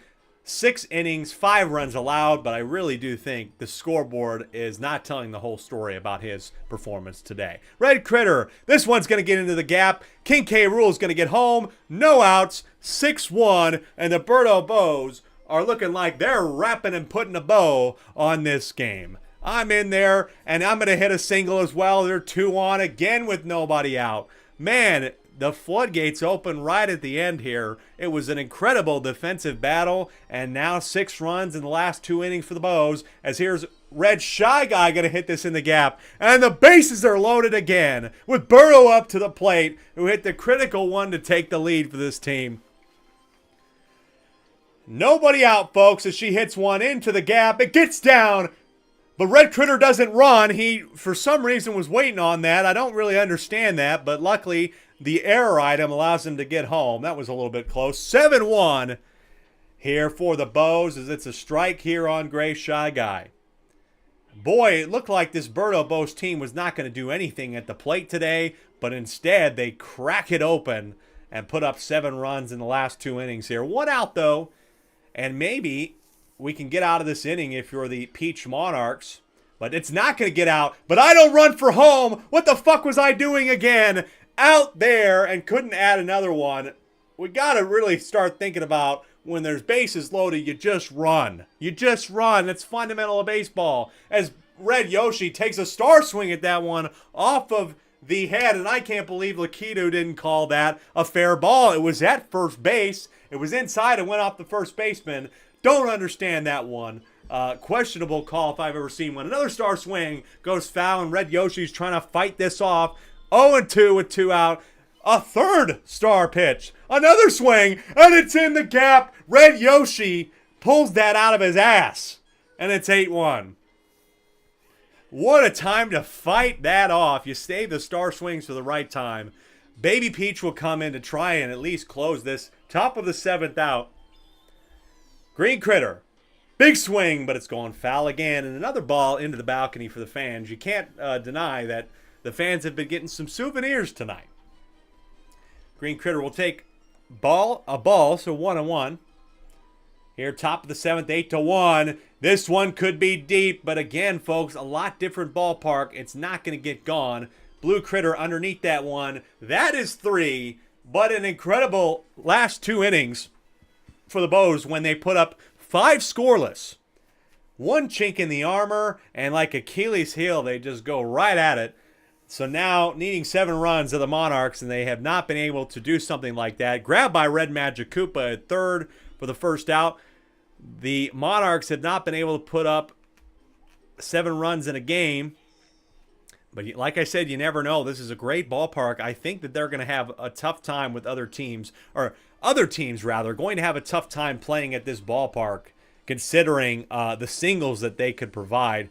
But the defense doing just enough for this Birdo Bow side to potentially lock up the win, as this one's on the ground. A Red Critter for the 1-2-3. What a game that was. The final score does not really tell the story of this game, but the Birdo Bows escape the Garden and win on the road 8-1. They improved to 2-1 on the season, and the Monarchs can't find a win. They're 0-3. Well, man, did the story of that game take a little while to unfold there. We had a defensive battle through 5, really strategic baseball being played by both sides, an impeccable effort through 5 by Jeff, but things just blew up at the end there for him on the mound.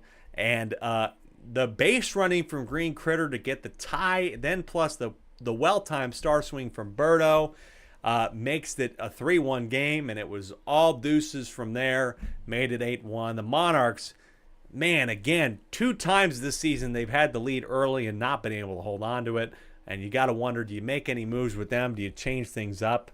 Do you start looking at maybe trading some pieces now? 0-3 and going to remain at the bottom. Might be time for the G&G ownership group to start making some drastic moves to at least get the season back on track, because we're hitting that point in the season where you're starting not to be able to afford anymore, learning losses in a way. It's a 22-game season, so the first couple, hey, you can lose 1 or 2 and be okay, but man, at 0-3, you really got to get moving and go in the right direction if you want to make a chance at the playoffs in the top 6. Final score here, 8-1. 3 more games coming up. I'll set up the next one and come back as soon as possible in just a moment.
Welcome back, folks, to our fourth game of the night here, and this one is going to be nighttime at Yoshi Park, as the Yoshi Eggs, I believe, technically are at home for the first time this season. They were on the road at the Daisy Flowers, and they were on the road at Wario City, where last week, folks, to be quite frank, they should have won that game, or at least brought it to extra innings. Down 5-0. Red Noki did not run after a single at third, which seems to be a big problem for a lot of these teams about third base and when you need to run.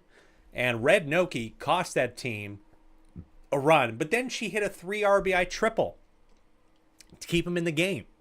So it's like, in one way she kept him in the game, in one way she took him out of the game and cost them the game, because they were at 4-5.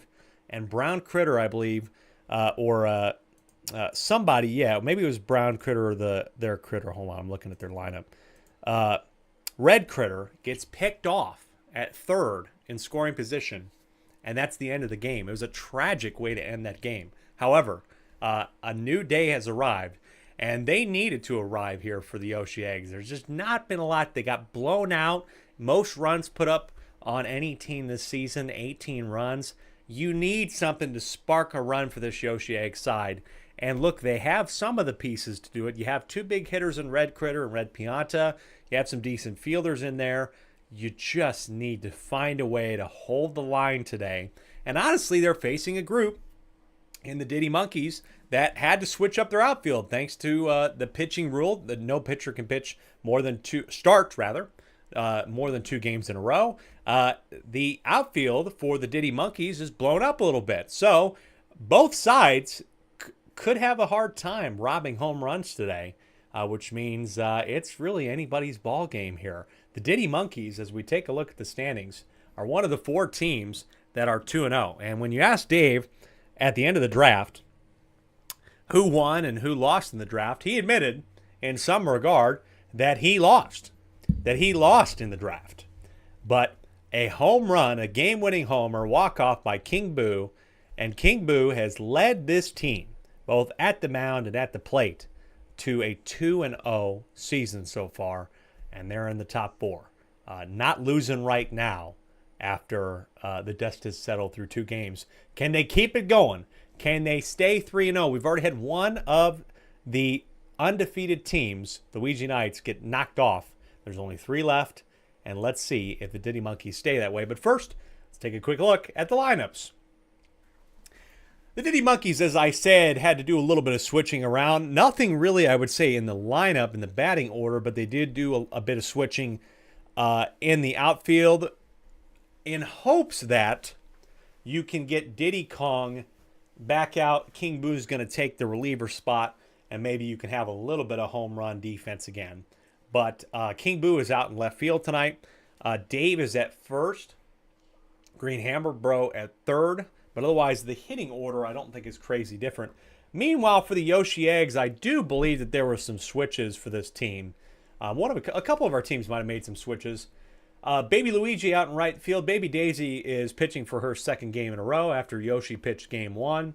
And Red Pianta at first. Red Critter picking the third base spot. And Red Shy Guy out in left field. Then Eli is the catcher. Eli in the 5 spot. A little bit more chemistry, I think. I want to say that he tooled with this lineup, this batting lineup a little bit.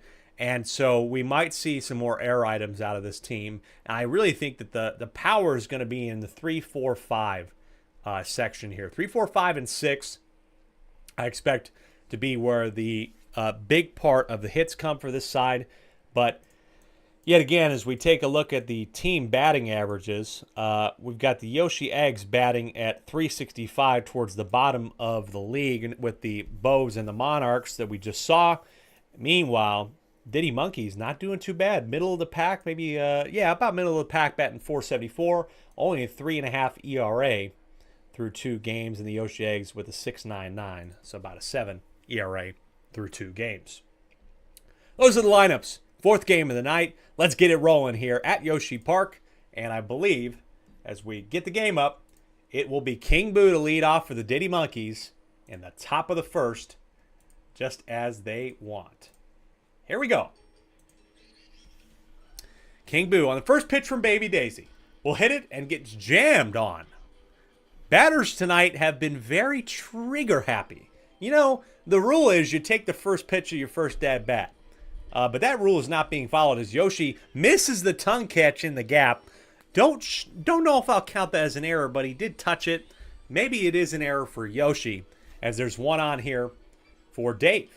And Dave with a big swing. Dave with a giant swing. It's going to get gone. Dave is the second me to hit a home run in the Triple SL this season. And it's a 2-run shot, and they take the lead early. The second me to hit a homer in this league. It was over the plate, and it's 2-0. Unbelievable start for Dave. As here's another swing. This one is going to be a fly out to right field for 2 away. But Dave came into this game batting only 1 for 6, and now you can add a home run to his stat total. King Boo's now 4 for 9, by the way, after that ground out, which is quite surprising considering that King Boo has hit 3 home runs. I'm surprised that he's 4 for 9, but that's still not a bad stat total. 2 out here as Yellow Yoshi was able to get on with a single. Another bit of a blooper here, and both the Yoshis, like the Dry Bones for the Peach Monarchs, that combination, they are at the plate. They are on first and second as it's Tiny Kong here. And, whoa, quick change here. Top of the first. And the Yoshi Eggs are already pulling their starter. Don't know if that's showing confidence in your starter, not even letting them pitch an inning. Only pitched 2/3 did Baby Daisy and allowed 2. But she grabs the third out there, so that's something and prevents anything more from happening. But the early lead for the Diddy Monkeys as we head to the bottom of the first. Yoshi, Baby Daisy, Red Pianta, duo. Hey Mitra, good to see you. Thanks for tuning in to the Triple SL, and that's a line out quickly to Blue Yoshi for out number 1. Yoshi there. Like I said, folks, the lack of patience here is a little bit surprising from all these teams. Everybody needs to maybe start taking some pitches. As Baby Daisy will take 2 pitches for a strike. And is down 0-2 as here's the third one. Off speed. Bit of a blooper, contact hit. Yellow Yoshi doesn't get it in time. We've talked about Yellow Yoshi being slow with not being able to turn double plays. And that's a sign of it right there. Misses the play at first. Don't know if I would call it an error. It just didn't get there in time. Anyway, that's a single. That's a fly out rather to right. So there's 2 down for Red Critter with a big swing, but it gets down. No, it won't get down. King Boo grabs it in left field. The line drive gets him out. And that's 2-0. Just here to see the Diddy Monkeys win, and hopefully that's what happens for your side. And they're up 2-0 is Diddy Kong. The captain will step up here in the top of the second. Contact swing, and that will be a contact single.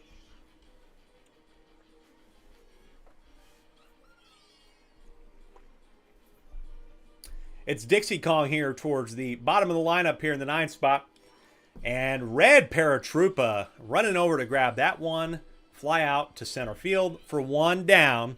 King Boo 0 for 1 with a bad swing to start. But that's not a bad swing. That's a great swing. It's going to be a double at least probably. No, just a single for him. But Diddy Kong will turn second and go to third. So there's runners on the corners here for Red Koopa with 1 out. The first pitch from Yoshi, in for a strike. Red Koopa has been not bad, 4 for 7 coming into the game. This team is batting .474, and Red Koopa will add to it as it gets down. King Boo a little bit slow to getting to second. I almost wonder if you needed to throw to second there to try to get King Boo rather than throwing to Red Koopa, who might be a little bit faster. But the home run hitter will get this one to Red Noki. Can they turn a double play? They will end the inning. Disappointing hit from Dave after the 2-run shot. Grounds into a double play. And Red Noki's able to get the Yoshi Eggs out of the inning scoreless. And it will be Eli to bat here first in the bottom of the second. Banana pitch on the first one, and it's taken. Eli heeding my advice to maybe take a goddamn pitch when you're batting. Second one, though, Yellow Yoshi's able to throw out both the green shell and the first batter. Red Paratroopa here, and that one was inside, and we kind of knew that that was just not a good pitch to swing at. Not taking my advice there, Red Paratroopa. The second out and the 1-0 here on Red Shy Guy. Contacted. That's going to be 1-2-3. And it's still 2-0 after 2. Red Shy Guy is, again, a disappointing 1 for 7. Some of the players on this Yoshi Egg side have been okay. They've been all right. Again, batting .333 in the MLB is home run level. But in the Super Slugger Sim League, you got to think you want to be batting a little bit better than that. As Green Hammer Bro will get a hammer to this one and put out a single with nobody out. Nice hit there from Green Hammer Bro here in the top of the third. Yellow Yoshi made a bit of a mistake last inning, but maybe he can make up for it here. This is swung on, but nicely contacted, even though it curved inside at the end. 2 on, first and second, nobody out for Blue Yoshi. Remember, these two got on with each other. Could we expect a single here to load the bases? It will be a single to load the bases. This Red Noki makes a diving effort but can't get it. And now bases loaded for Tiny Kong. She did, I believe, ground out into a double play last inning. It won't be a ground out. It will be a line out, though, not tagging up. And so that will be one away. Bases loaded, 1 out for Diddy Kong. Would be a good time to use a star swing. We saw it work really well with Birdo earlier. You have 5, you might as well use it if you like the pitch. He is going to use it. In a big spot with bases loaded. It's curving. They're not going to get to it. Green Hammer Bro is going to come home. Oh, and the Yoshi's going to come home. Close play at the plate. He is safe. Safe at the plate. And it's 4-0.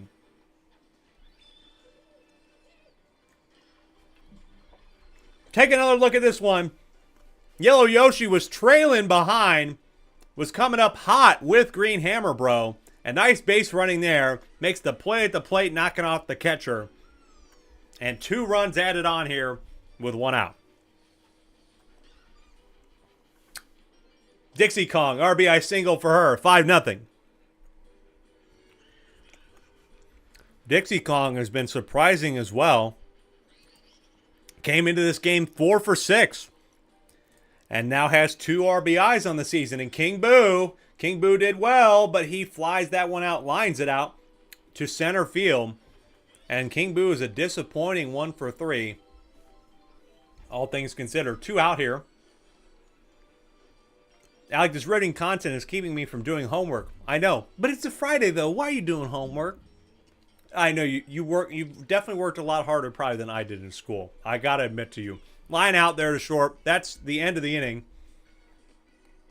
But 3 runs added on for Dave's Diddy Monkeys. But yeah, you have probably worked miles harder. But, yep. Okay, understandable. I get it. I understand. The 1-0 on Red Noki, and Yellow Yoshi will grab this one and get the out. Like I said, he's kind of close there at short. I almost think you might want to put him at second and flip the Yoshis because he's just a slow-ass fucking fielder. I don't know if that's an error. There was a lot of stuff going on there. There was a Piranha Plant and King Boo. Don't know if I could count that as an error because there was so much going on. But there's a double. Hey, the good thing is there's only 3 people watching and 2 of them are you. So, and, you know, I'm here. So it's okay. This one lined out to center field. 2 down here with Baby Luigi, who hit the double. I'm going to count it as a double because there was so much crap going on over there. And Baby Daisy, it's going to go into the Piranha Plant. We know what can happen when this happens. It spits out in a different area. It's fair. Baby Luigi's going to get home, and a perfectly contacted hit by Baby Daisy gets her an RBI and makes this 5-1. Baby Daisy came into the game 2 for 8, and that's her second RBI on the year. The Piranha Plants at Yoshi Park are doing well. Those are a good place to put those. If you can get them in the gap, it's huge. Now, Red Pianta with Baby Daisy in scoring position could help cut the gap here. Off speed. It's swung on. It's a big hit. Will it get to the wall? Is it over the head of Dixie? No, she just misses the train. And that's the end of the inning. So just one off of the Baby Daisy RBI. It's 5-1. Caden is in. Good to see you, Caden. The owner of the Bowser Jr. Rookies will be in the nightcap tonight against the Mario Fireballs. We'll get another nightcap game at home.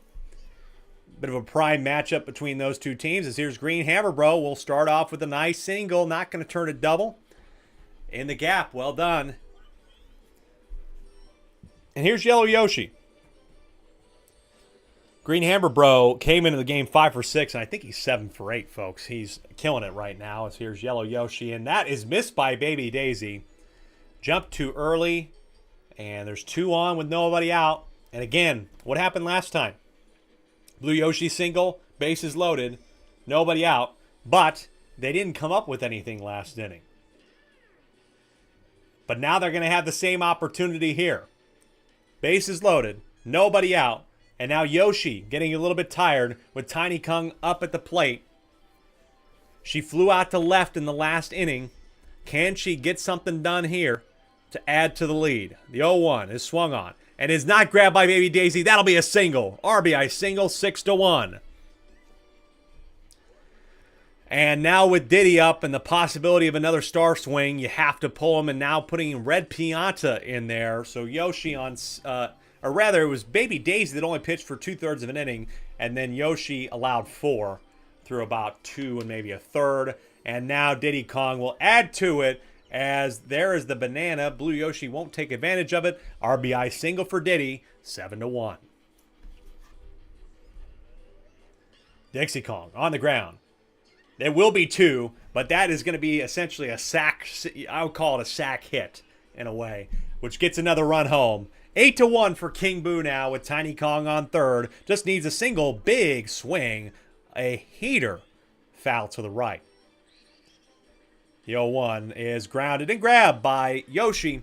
So it's 8-1. They added more runs, 3 runs to be certain in that inning in the top of the 4th.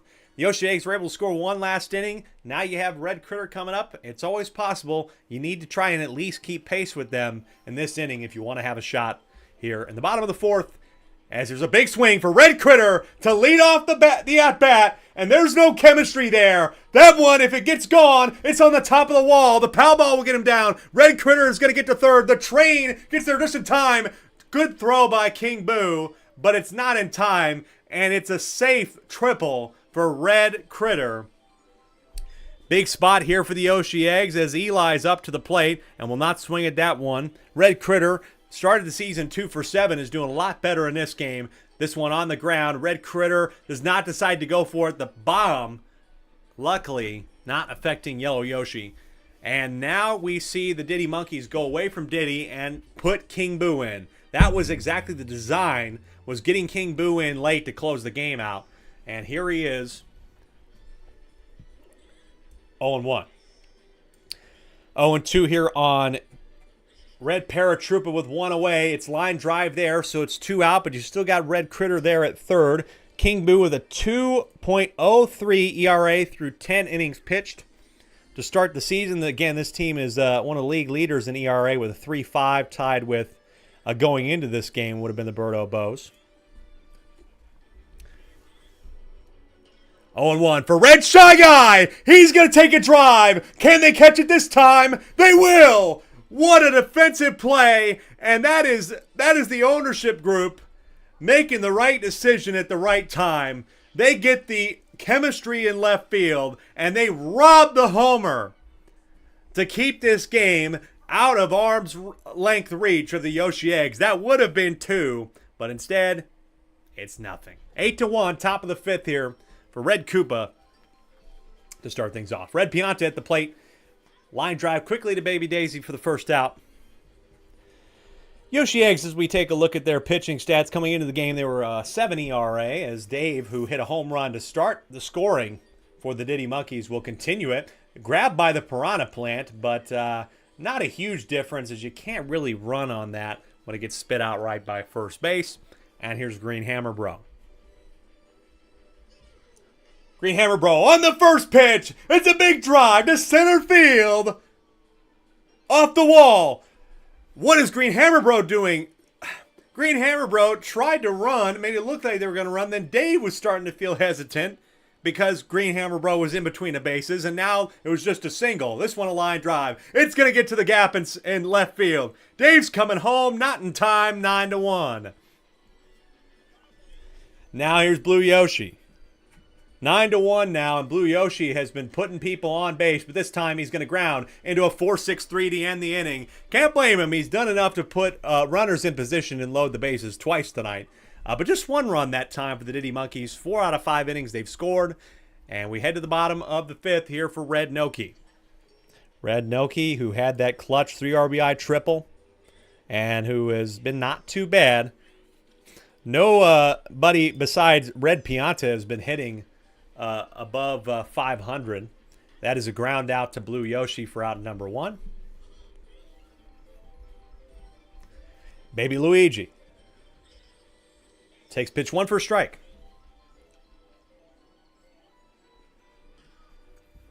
Line drive to Yellow Yoshi for 2 outs. Bit of a tough inning here. Pivotal point in the game for the Yoshi Eggs to try and make a comeback was that robbed home run. And because it was robbed, that pretty much took the wind out of their sails. And they're down 8, headed into the top of the 6th. With the Kongs due up 7-8-9 in the top of the 6th. Folks, we've got 2 more games coming up. Make sure you stick around. Going to be an interesting one coming up next. DK Wild's also looking for their first win of the season. They're at the Daisy Flowers at the Cruiser. The Flowers undefeated and have been putting up massive runs on teams. They are second in the league now in scoring, but they could go back to first. They put up 26 runs in their first 2 games and only allowed 10. But thanks to the Bowser Monsters' huge effort tonight, double plays, that was lined to short and then thrown out, catching the runner at first. So 2 away here for Dixie. Over the head of Baby Daisy, but not over Red Shy Guy. That's a quick inning there.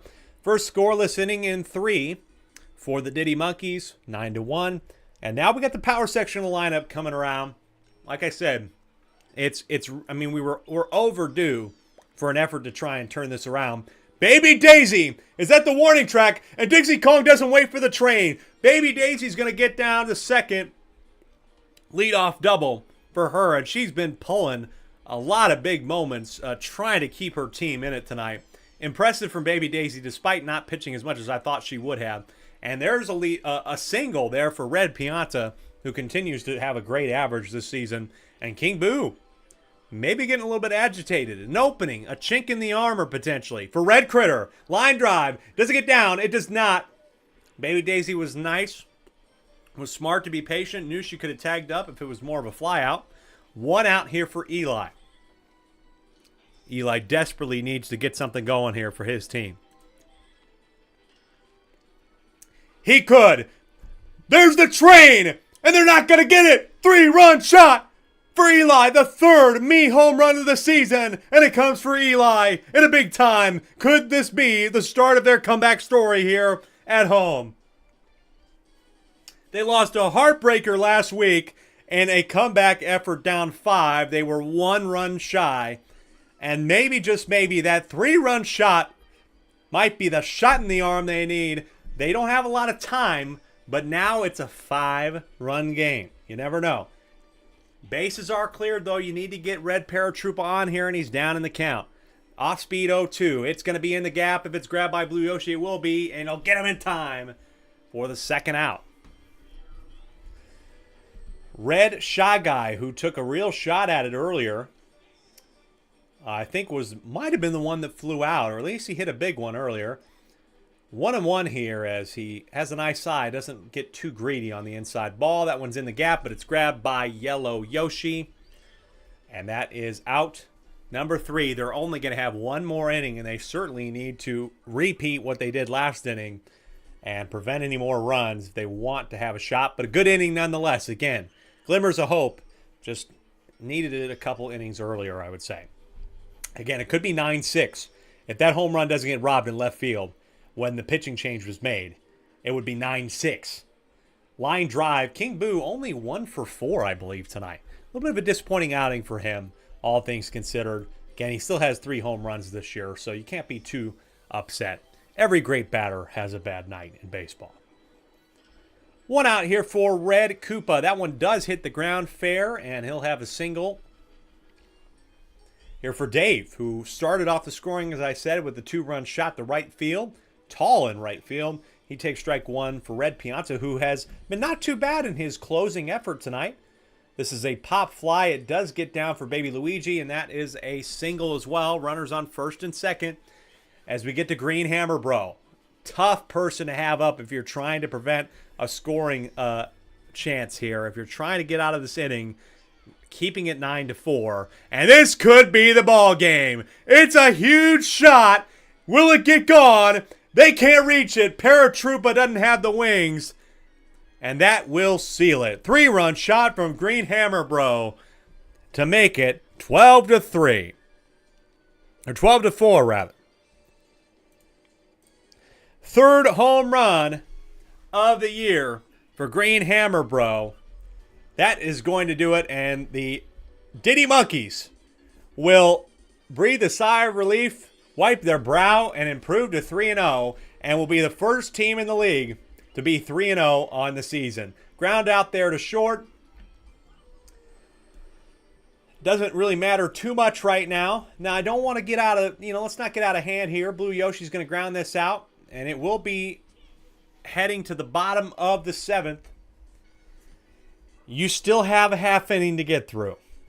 A team put up 13 in an inning tonight. I know the Yoshi Eggs are not the Bowser Monsters so far, but you never know. It started with Red Noki in the last inning, and that's how they were able to get 3. 0-1 on Red Noki. Contact hit. It's going to get into the gap over the head of Blue Yoshi, and there's a leadoff single. They need 8. That's a lot of trips around the base. You're going to have to get around the order, essentially, in order to even have a shot at that and keep it clean and keep it away. Baby Luigi, if it gets over the head of Blue Yoshi, it will. Blue Yoshi misses 2. And there's 2 on with nobody out. I know it's an 8-run game, as here's Yoshi. Good time for a star swing, I would say. He takes ball 1, though. Good eye. Looking for the right pitch. This one, again, a ball as well. Good eye by Yoshi. Managing this at-bat very well. Star pitch down the middle. Swung on. It's straight to Yellow Yoshi. Will it be 3? No, it's not. Just a double play. Down to their last out. I really think Yoshi could have waited on that pitch, all things considered. You were up in the count. Didn't need to swing on the star pitch. You could have left it. But instead, Baby Daisy will swing on this one and foul it off and be down to her last strike here in game number 4 of the night at home. Contacted to Blue Yoshi. That is the ball game. 12-4, your final score here at Yoshi Park. The Eggs dropped to 0-3 on the season, and the Diddy Monkeys are our first team to improve to 3-0. What a game from them. Was interesting for a while there, but they pretty much coasted through the entire game and essentially sealed it right there at the end. Well, 4 games down, and like I said before, the team that could have been considered the loser, and on paper, without this outfield, it might have been a little bit closer. But somehow, some way, this team has gritted out wins and found a way. They gritted out one last week 5-1 as well. I believe that was against the Peach Monarchs. Teams find a way. Teams find a way to win, and they've done it. Thank you so much for the nice words. Dave Mitra, thank you so much for watching, and I hope everything goes well the rest of the night and everything gets turned in on time. But hey, you're almost there. Cheers to that. We got 2 more for you. Up next, it's going to be DK on the road at the Cruiser. And I know sometimes there could be some big fish or big things that come out at night at the Cruiser. We'll find out what happens when we come back.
Welcome back, folks, to the Triple SL for game number 5 as we're on the Daisy Cruiser at night for the first time. It's our second time here, but the first time at night here on the Cruiser.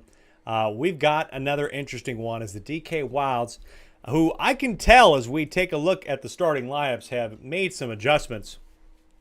This team is, I think, a different look. I mean, maybe some slight adjustments in the batting order, but I think the adjustments come in the field a lot more, where you're seeing Peter out there in right field. Boo is going to be on the mound after it going Boo and then Yellow Shy Guy. I think DK and Peter in our conversations was really talking about looking at the team, and I think after the last time we saw this team, it was probably smart to not start Yellow Shy Guy again.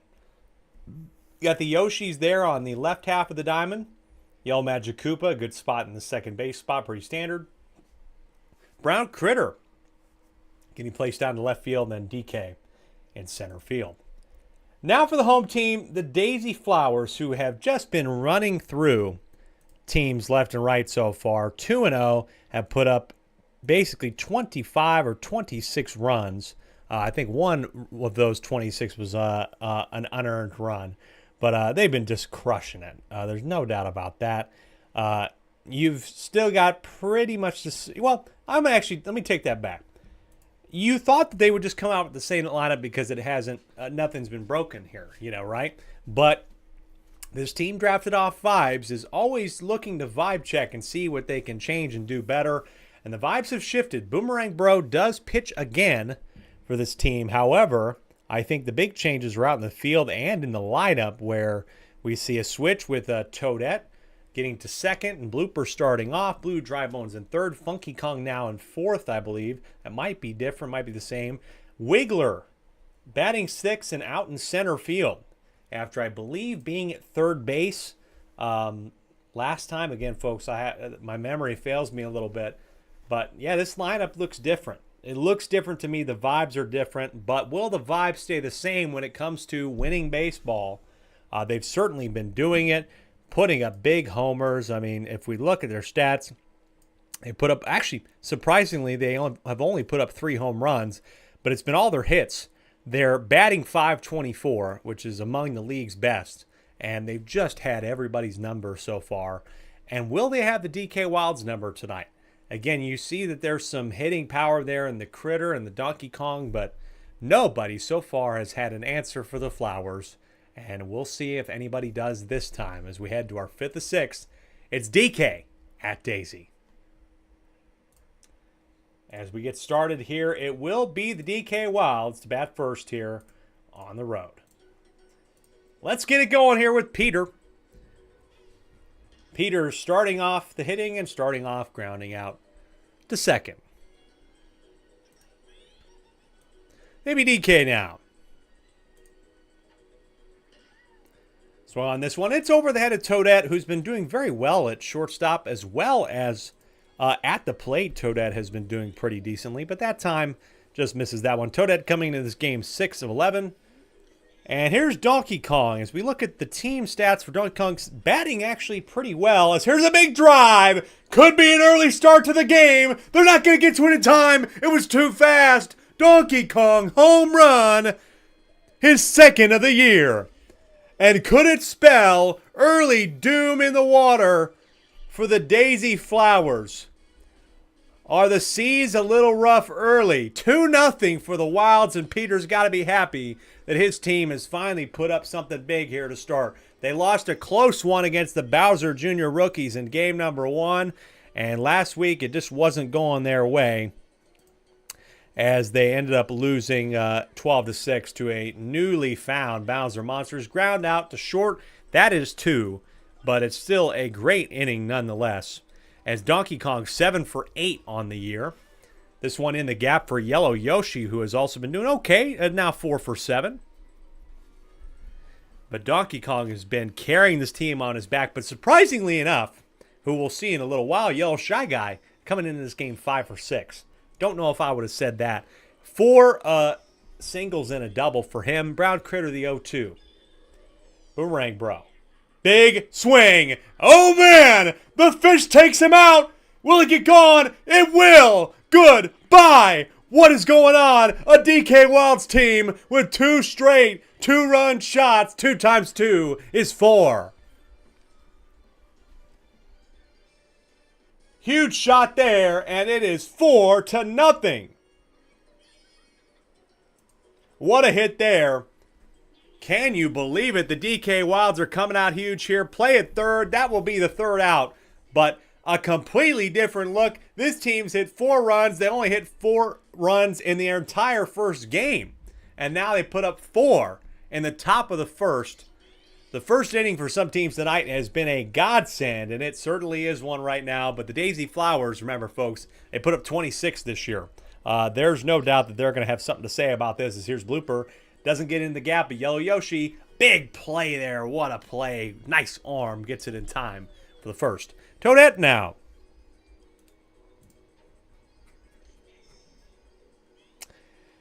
Daisy Flowers here are going to get, ooh, no, that flew out. So 0-2. 2 people out quick. Toadette is 6 for 12 so far this season. They've had the most at-bats of any team. They've been able to get around the order a lot, just thanks to all the runs they've been scoring. That was Toadette's 12th at-bat, and Blooper would have had his 12th at-bat just a moment ago. Here's Blue Drybones now with a big swing on the edge of the bat. Will it stay fair? Oh, it does stay fair. Luquito says fair. And that's going to be on with a base hit for Blue Drybones, who also, by the way, continues his hitting streak. He had the game-winning homer in the 8-6 extra runs game at Bowser Jr. last week. And that's 3 there. It's not looking exactly like it's going to go that way this time. They won on the road, the Daisy Flowers did, in extra innings with a walk-off homer from Blue Drybones to center field. And he's now 9 for 9. Is the only hitter in the league. As here's Yellow Shy Guy, who's 5 for 6 coming to the game. The field is tilted, though. It's tilted the wrong way for Yellow Shy Guy. The big blooper tilted it that way. If it was tilted the other way, it was a for sure homers. That one's in the gap, though, for Boo, and he'll be the first one on in the top of the second. But only batter is Blue Drybones to not get a hit, or to not miss a hit. And, ooh, Toadette with an error there. Off of her noggin. Off of the top of the mushroom. As it's 2 on here for Baby DK. They could add to their lead and make this one really tough. The 0-1 on Baby DK is swung on and in the gap, and it's bases loaded. 1 out. Wow, wow, wow. And now you pull Boomerang Bro early. This is a completely different feeling that the Daisy Flowers have been feeling all season. And Donkey Kong hit a homer already. And this is one down the middle. And this is going to be a single. 5-0 for the DK Wilds. They have a grip on this game early here on the road. By the way, folks, one of the trends I wanted to talk about was in the first week of the season, home teams were 4-2. As that pitch is going to be an infield fly, thanks to the nice play, the nice pitch by Daisy. Bad choice of swing there, as we have 2 out here with bases loaded. But since then, away teams are 8 out of 10. Have won 8 of the last 10, and it certainly looks like that technically every away team is on their way to winning tonight. But a lot of ball left to play in this one. This will not be an infield fly with 2 outs, but it will be a pop fly to Boomerang Bro, and that is a great way to get out of the inning, to be quite fair. Only 1 with bases loaded, and now the field is tilted back the right way for the Daisy Flowers. It's even, at least, and Boomerang Bro will hope to switch things around. We have not seen this team have to come back from such a deficit this year. That's a nice way to start. It's in the gap for a single. Completely different feeling, as I said. Here's the center fielder, Wiggler.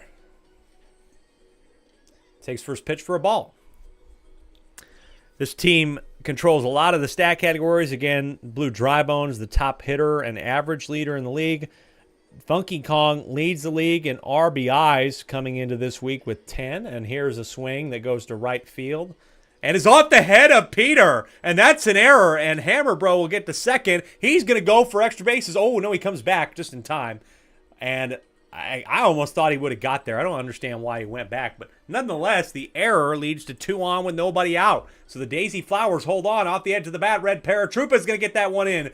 Boomerang Bro is going to get home. And it will be 5-1 as it's going to be a double for Red Paratroopa here in the bottom of the second. Oh boy, folks, if you've been sticking around, there's one person watching this thing. And God bless you for sticking around. I think you're about to get a treat in this one. The Daisy Flowers have been putting on a show, and they might be in for a big section here. Ethan has been hitting very well himself this year. Or actually, he's been doing okay, but he at least had a couple of singles to add to it. And he's 2 for 9. He's been pitching well, mainly. Not going to get the double play as Yellow Yoshi. But Ethan, when he came in to pitch, he was able to pitch through 12 innings, only allow 5. All things considered, is pretty well done. Daisy and Funky Kong, the only other pitchers here for that. Strike here on Daisy with 1 out. Pickoff attempt no good. Runners on second and third, so no force out. Maybe want to try and get this to the right part of the field, or you can hit it gone. You can hit a homer, and it's a 1-run game. Daisy, 3-run shot, and we got a ball game for this one, folks. 3-run shot to opposite field in left field. And we have got a barn burner on our hands. 5-4 early here in the bottom of the second. A 4-run inning to start for the DK Wilds. Now you got to pull Boo after starting 2. He's allowed 4. And DK has stepped into the spot here to try and get him out of the inning. 1 out here for Blooper, who hits a big one. This one could get gone too, but oh no, it's off the wall. I thought that was going to be grabbed for an out by Brown Critter, but he's on with 1 away. Toadette now. Blooper is 6 for 12, I believe, at least, and now that one's grabbed by Yellow Yoshi. He's too slow, as I said. Slower than the other Yoshis to make the play, but he does get the out there and make it 2 outs here with Blue Dry Bones. Can he keep it a perfect 10 for 10? Takes pitch 1 for a strike. He's 9 for 9 in the season, is perfect throughout so far. And this will keep him perfect. 10 for 10 is Blue Dry Bones. He gets on base and gets Blooper to third with 2 out. Potential tying run here is at third base. And Funky Kong, who has the most RBIs of anybody with 2 homers, as Nick Bell joins us at a perfect time. It's good to see you, Nick. Welcome in. Make sure to drop us a subscribe on my channel and follow us on TikTok at Super Sluggers. And he's going to add 3 more. 3rd home run of the year. And it's totally flipped this game around. What a way to start it. It's a huge inning for the Daisy Flowers to try and keep their undefeated season alive. 3-run shot to center, 3rd of the year, and he has a league-leading 13 RBIs. 7-5, and we're only in the 2nd inning. Crazy stuff here. 2 out for Boomerang Bro. Pulls that one just foul on the first base line. 0-1 here for Donkey Kong, trying to get him out of the inning. Big hit from the barrel. And it's at the wall. Boomerang Bro, does he get to second? He will. He's safe at second with a stand-up double, and the 2-out rally continues. For Wigler, I cannot believe the scoring in this one so far. 7-5. It was 5-0 DK, and now Wigler's going to help this one out. Boomerang Bro's going home. It's 8-5 the other way. An 8-run inning. Unreal stuff right now.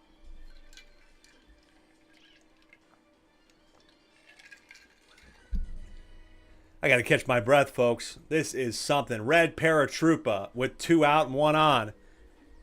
Got to get out of the inning if you're DK. It is a must. Donkey Kong, barrel pitch that just got swung on huge. It's swung on again over the head of Yellow Magic Koopa, and they continue. Wiggler's going to turn and go for 3rd, and he's safe at 3rd. Runners on the corner still. You got to get out of the inning, but Ethan's a good person to have up. Hasn't been doing too well in the average department. Off speed, swung on, fly out to right field. That will end the inning. They were up 5-0, the DK Wilds, but they just blew it.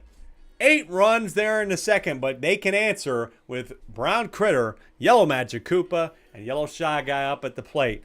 Again, folks, thanks for joining us. Follow us on TikTok at Super Sluggers. We're going to add more highlights and things like that. And again, follow this channel. Game Week 1 highlights are up, and you can try to keep up with the story of the league. Easy pop fly infield for out number 1. Don't like the pitch selection from Brown Critter. Yellow Magic Koopa here with 1 out. Will get a single here to get him on. Yellow Magic Koopa there about 4-something. Andrew, Mario's the nightcap again tonight. Hopefully next week Mario will be earlier in the lineup. Or tomorrow, actually. Tomorrow. We're back tomorrow, folks, with another set of 6 games. We'll make sure we tease the lineup, as this is going to be a double for a yellow shy guy who has just been killing it this year for this team. Continues to impress and has helped carry this team. And Boo will get this one fair. Yellow Magic Koopa, though, does not decide to go home. He stays back, but with bases loaded, it could be grand slam time for Peter. Peter's not had a great season. It's on the ground, but again an error by Toadette. She was so good in the first 2 weeks, but now we're at 8-6. Another error from her is brutal, all things considered. And now it's bases loaded and Daisy getting tired. Baby DK up. Big hit! Baby DK! Could be the second grand slam, but they have chemistry. It's in the wall. Robbed by Wiggler. But Yellow Shy Guy's going to tag up and get home and make it a 1-run game. What an insane game we have going on here, folks. Rubbed at the wall thanks to the chemistry and the tall body of that Wiggler. But the tag up will get Yellow Shy Guy home, and it's a 1-run game. 8-7. Top of the 3rd, as Donkey Kong, who hit a homer earlier, hit a 2-run shot for his 2nd of the year, is up at the plate again, and Daisy says, fuck that shit, I'm out. Fuck that shit, I'm out. As it's Blue Dry Bones with, I believe, his first pitching appearance of the season. Down the middle, big drive. Will they get there this time? It's at the wall. It could be at the warning track. And it's caught for out number 3. So luckily no more damage. But hey, the DK Wilds come back and respond well with 2 of their own. It's 7-8 as we head to the bottom of the 3rd inning. We play 7 here in the SSSL. And here's Daisy. Tilted to left field. She hit a home run, a 3-run shot in the last inning to left field. She doesn't need any more help, but she's going to get it. And that one's down for a single with nobody out. Leadoff single for the captain. And Donkey Kong, I almost think you need to go right now. He let up a huge inning, was part of letting up a lot of runs. Barrel pitch for him on the first one. Blooper grounds this one. It will be a rare 1-4-3 double play. And now he will exit the game. In a 1-run game, it will be Yellow Magic Koopa. I like this trade out, but folks, this is going to be a marathon. I expect them to have to switch pitchers at least 1 or 2 more times, both of these sides, considering how things are going. Toadette with a big drive. Grab there in right field. Or in first base. 8-7. That's right, Andrew. Peter and you are working. It's crazy right now. Top of the 4th. Teal Yoshi, who I believe, I don't remember if Teal Yoshi got on the last inning, but was the only person on this team without a hit coming into the game, is down 0-2. And he will continue to struggle. Nothing for Teal Yoshi here. And you got to think that maybe Teal Yoshi is going to be a part of potentially some trade talks, or if he's in the correct spot, free agency. We will certainly see on that one. This is a big hit. Well, not really a big hit. It's straight to Toadette, who saved it this time. He's had a couple errors, but able to grab that one and save the lead right now for Brown Critter here. Off speed for strike 1. Big drive from Brown Critter. Could it be enough to tie the game? It's in the left center field corner. Grabbed on the edge of the deck for out number 3. It's still a 1-run game as we head to the bottom of the 4th. Big section of the lineup here. Funky Kong just hit a 3-run shot. And you have Boomerang Bro to follow it. Going to be tough, but you have Yellow Magic Koopa in there. This is their power section of the lineup. 0-1 on Blue Dry Bones. Takes the second one for a ball. This one curving inside off the edge of the bat. It will be in the gap for a base hit at least. It does kind of bounce nicely over to Peter to prevent any double from happening. But it doesn't matter. He's on base with the home run hitter up at the plate. He's had so many RBIs this year. And his third homer already in this game. It won't be number 4, but it will get down for a base hit or more as Boo misses it. Tough one to make in the gap. And Blue Drybones is going to try for home. Oh, no, he pulls back at the last moment. Good throw to save a run there potentially. But the problem is there's nobody out with Boomerang Bro and runners on second and third. And he'll take strike one. Pickoff attempt there, no good. 0-2 here on Boomerang Bro. Off speed, star pitch. Star swing and response. Grab by DK, double play. And that's a huge way to clear the bases. It was really scary spot there. But the star swing still caught by the big man.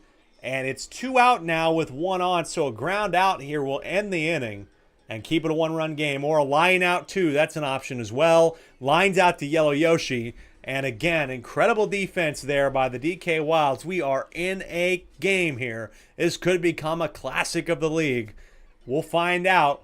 We still got a few innings to play. It's 8-7, the home team on top. No home team has won tonight. It's been 4 straight road wins. Off speed, Yellow Magic Koopa in the gap for a base hit. Road teams have been doing well. We got some road warriors in this league.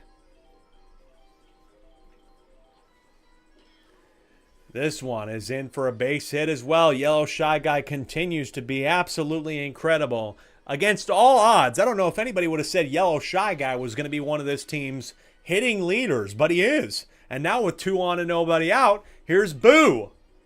We'll take a big drive. It could get over the wall. Oh my God, it's just foul. That looked like it could stay fair with how hot it was going. Contact swing. It's over in left field. Bases loaded. Nobody out for Blue Drybones here. And this is another big spot in this game. So many huge opportunities. Peter is at the plate with a chance to take the lead. We've only seen 1 grand slam so far tonight.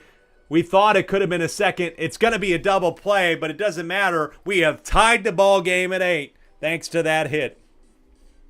Now, baby DK. Like I said, a grand slam got robbed at the wall earlier, if I'm not mistaken. Baby DK on the ground. That will be the end of the inning. 1 run there, luckily, thanks to bases loaded, nobody out. It didn't matter. The sack hit gets somebody home. And we are tied at Snowmen. 8-8. Bottom of the 5th. Paratroopa, Ethan, and the captain up to bat. Whew. Take a deep breath, folks. This is going to get wild. The Daisy Flowers were part of one of the only extra innings game of the season so far, and they won it on a walk-off. This is a grounder under the legs of Yellow Magic Koopa. And in for a base hit. Yellow Magic Koopa's been putting up a good effort, but so much has happened. Like I said, I expected both these teams to at least switch their pitcher one more time. 0-1 here on Ethan, who has been struggling a little bit today. He might have gotten 1 base hit in there, and it's 1-1. Over the plate, and that will be a single. That was a slow ball over the plate. Unimpressed with that pitch. Here from Yellow Magic Koopa, and there's 2 on. Nobody out for Daisy, who hit a homer earlier. She hit a 3-run shot. It's on the ground. Grabbed by Donkey Kong. 4-6-3, and there's again the same situation. 2 out with somebody on third. Here is Blooper now. Steele, they're going to try and do a squeeze bunt to take the lead. It's to DK. They don't need to go for it. The squeeze bunt doesn't work. Tried to tempt DK, baby DK. They're trying to tempt a baby and take candy from it, essentially. Testing his IQ, but he's been trained well by his brethren Donkey Kong to throw that one to first for the force out and end the inning. We are tied at 8, top of the 6th. Donkey Kong hit a homer earlier. Can he do it again to help his team take the lead? Peter is looking for their first win of the season. They are 0-2. Ground out, though, is not going to help. The DK Wilds are 0-2. The Daisy Flowers are trying to remain undefeated. Teal Yoshi has been, quite frankly, shit this year. Off speed for him. On the ground, it's 2 out. Here's Yellow Yoshi now. Yellow Yoshi's been a little bit better for this side, but it's over the head of Toadette. And, man, I know you're kind of giving Toadette a little bit of credit from the first 2 games of the season, but she is struggling right now at short. I don't know what it is tonight. Brown Critter on the star pitch to take the lead. They don't have chemistry in right field, but it doesn't matter. Wiggler's tall enough to grab the fly out in center. We are still tied. It's going to be a wild 7th inning, but we have another half inning before we get there. 0-8-0-0-0 is the box score for the Daisy Flowers. What a wild box score. Tilted to the left is the field. Grounded, though, quickly to Baby DK for the first out. Yellow Magic Koopa, do you try to stretch him to the 7th and maybe get somebody to close this thing out? I don't know. Big swing and a miss from Blue Dry Bones. This one curving outside. This is caught, but it could be a line drive. It is a line drive. And caught out by Brown Critter. 2 away here with Funky Kong. This would be huge if you could get this one. He could hit a second homer of the day. It's a big drive, but it's not big enough. That is a fly out to center. We are headed to the 7th inning, tied at 8. Another classic on our hands. The DK Wilds could do something about it. Nobody scored a lot here in the last 3 or so innings. Only 1 run scored after we scored 15 combined in the first 3. So now here is Yellow Magic Koopa down 0-1. But this is going to be a fly out to right if Red Paratroopa gets there, which he will. Blue Dry Bones is trying to hang on for this team. If he can just find a way to get out of the inning, they could hit 1 run. But Yellow Shy Guy, what a play by Daisy, though. He's been so good, but so is Daisy. There's 2 out quickly, but Blue Dry Bones has just had enough. The pressure in a huge situation like this calls for a fresh arm in Wiggler. Wiggler, not the greatest pitcher, but you only need him to get 1 out. That's all you need is 1. On the ground, and he will get that 1. And we will head to the bottom of the 7th. The Daisy Flowers won the game in the 8th inning last time out with a walk-off homer from Blue Dry Bones. They don't have him up, but they got Boomerang Bro, Wiggler, and Red Paratroopa, and maybe you can get a couple of those on to get to one of your power hitters later in the lineup. But Boomerang Bro, in his own right, is a power hitter himself. Big hit. If it gets over the wall, it will go. Oh, my God. I thought that was over the wall for the game. It's foul, Lakito says. I don't agree with it. This one is certainly foul. But that last one, folks, I think we need a replay on that. The 0-2. Big hit. This one could get gone, though. Walk-off homer for the 2nd time this season for the Daisy Flowers. They remain undefeated. 9-8 the final score. And I think Boomerang Bro deserved that, to be quite real with you, because that second one looked like it was gone.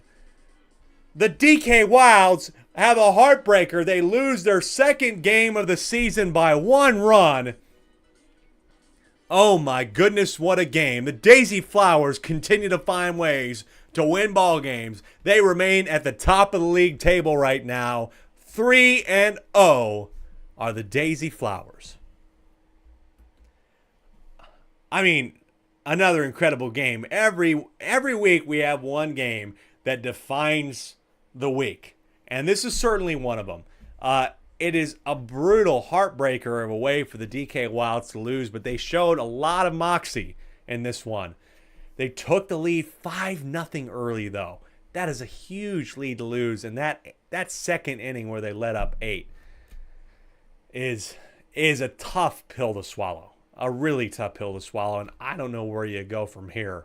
But you have to go somewhere. You have to go up. You have to find a win. And maybe they'll find a win next week. But Daisy Flowers are 3-0, and they remain the belle of the ball in this league. We have one more game. Bowser Jr. Rookies at Mario Stadium take on the Fireballs in our nightcap. Come on back for it.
Here we go, folks, from Mario Stadium.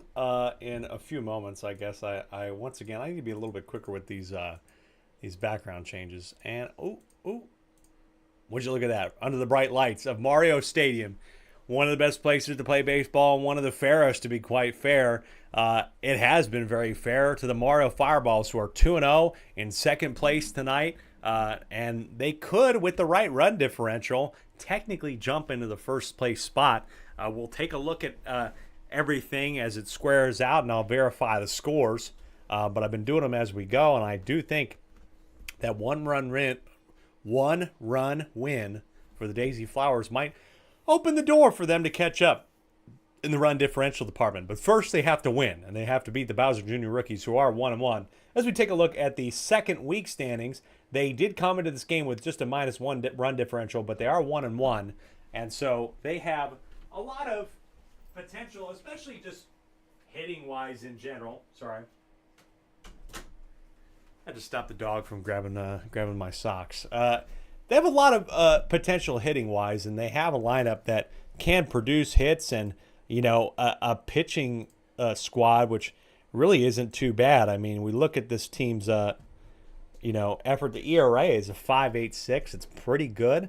They haven't really allowed a lot of crazy stuff. They've been pretty much kind of doing it by committee, sometimes Blue Magic Koopa, sometimes Bowser Jr., but tonight they start Green Magic Koopa. No, sorry.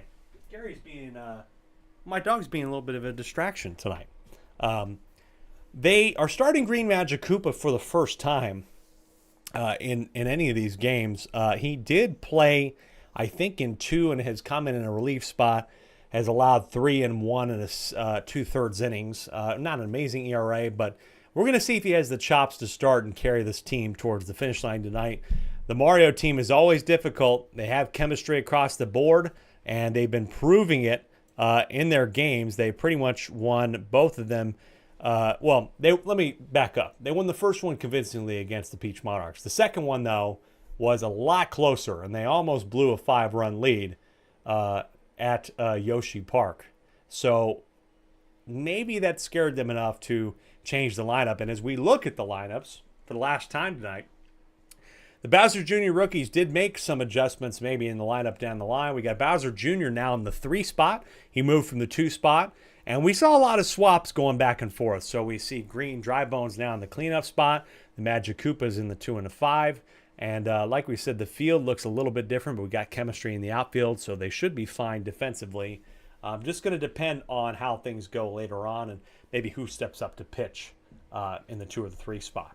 Meanwhile, for the Mario Fireballs, they basically did a whole flip of their lineup.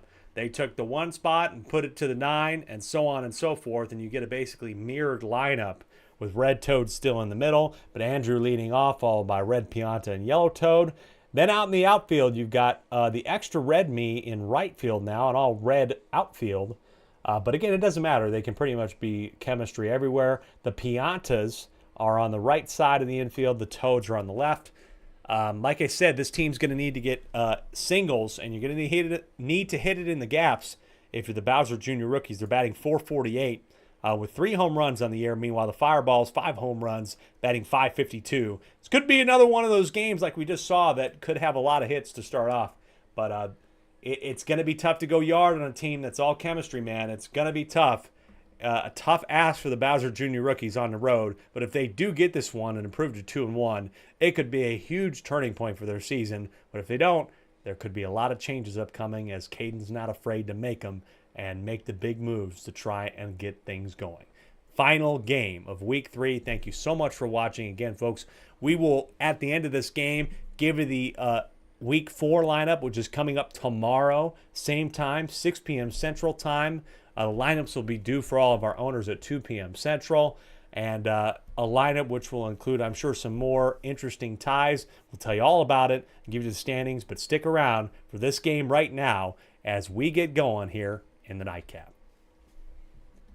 After the coin toss, it is the Mario Fireballs will be the away team in this regard, and they will bat first with Andrew up at the plate to get us going.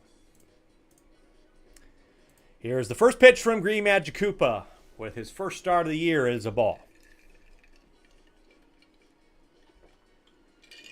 Second pitch on the ground. Oh, and it's just past Green dry bones there. A bit surprising that it missed him. So Andrew is on with a base hit. Andrew is now 2 for 8. He was only 1 for 7, only had 1 hit on the year. Red Pianta, though, will get that one in the outfield. And a little bit slow getting to first, but he does get there in time.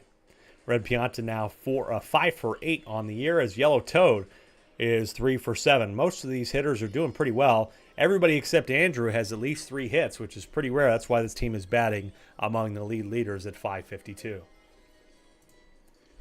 Showing bunt here with 2 on was Yellow Toad. Now he'll have to pull it back here on the third pitch. And this one will get in the gap. Green Hammer Bro will get there in time. Bases loaded, nobody out. How many times have I said that tonight? Bases loaded, nobody out. I say it again, as here is Yellow Pianta. Has had no homers, but 4 RBIs in the year, 5 for 7. He is a guarantee to get a hit of some kind. Took a big swipe at that one for the first strike.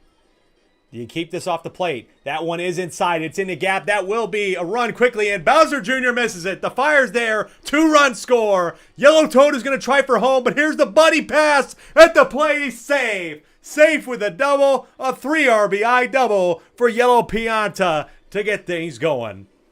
Bowser Jr. with a critical miss in center field. Tough one in the gap, and the star throw there, the buddy throw, just not in time. And quickly, Green Magic Koopa is getting tired, and he's out. And maybe that tells you the Green Magic Koopa might not be starter material. Bowser Jr., though, is somebody who can carry the game if he can stay in it. But it's a problem situation right now because there's nobody out with 3 people that already got home. Red Toad lines that one, and they do get a double play. That helps the situation for the rookies. The extra red me will step up to the plate. He is also killing it this year. 6 for 8. He could be 7 for 9 with a homer, but it pulls foul. The extra red me is so critical for this team. The first pick and the last pick, kind of helpful.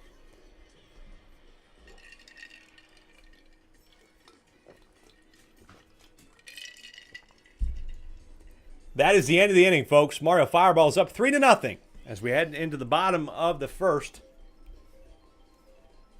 Bowser Jr. rookies trying to dethrone the king, the cover athlete. Yoshi Eggs were so close to doing it last week, and that one is on the ground for a base hit for Caden. Nice job.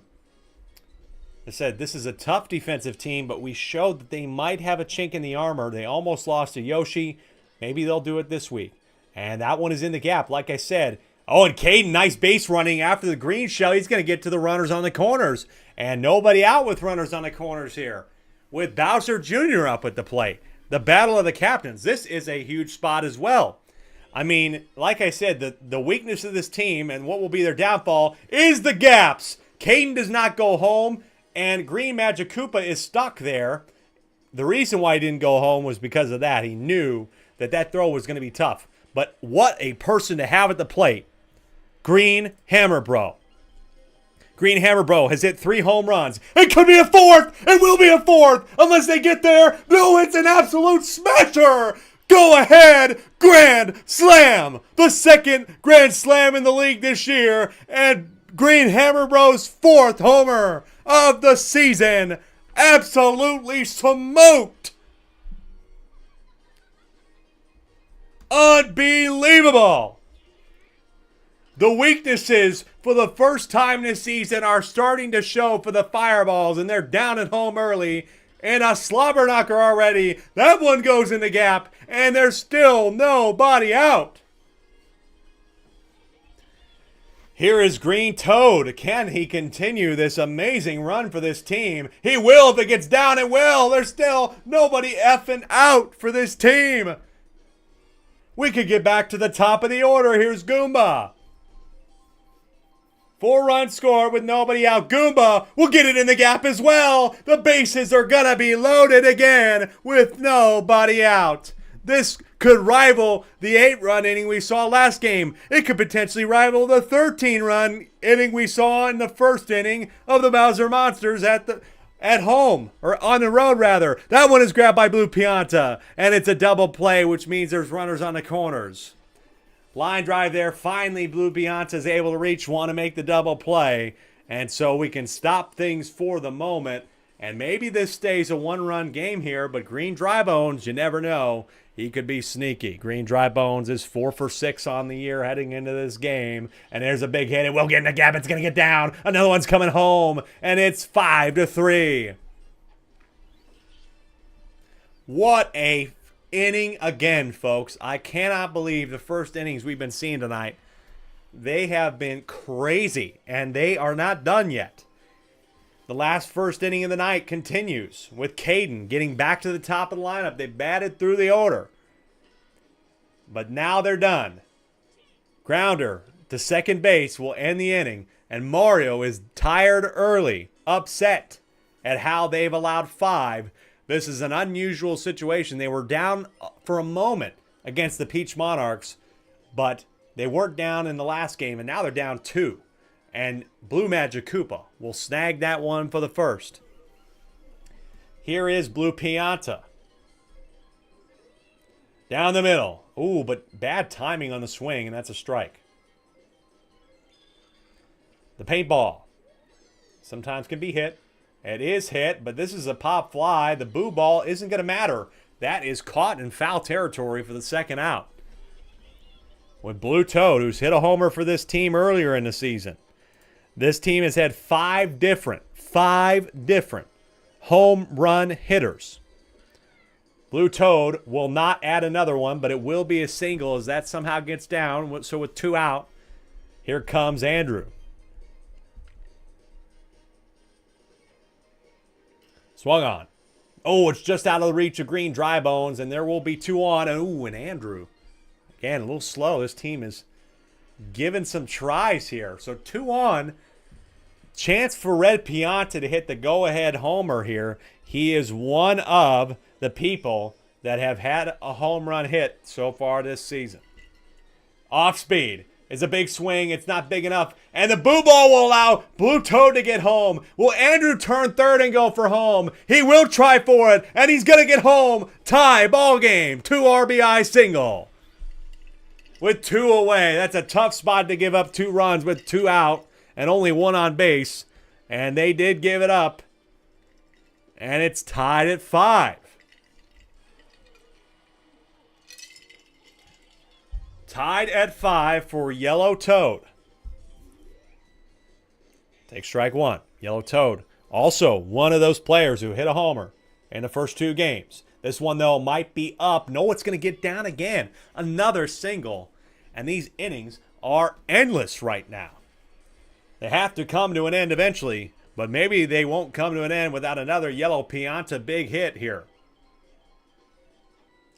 Over the plate. Will it get down? It will. Green Hammer Row will save it, and that could save a run potentially. It could save a run if they ground out or line out here for Red Toad. Red Toad, 5 for 8 on the year coming into the game. Tough one up to the plate. This team is so solid in the hitting department.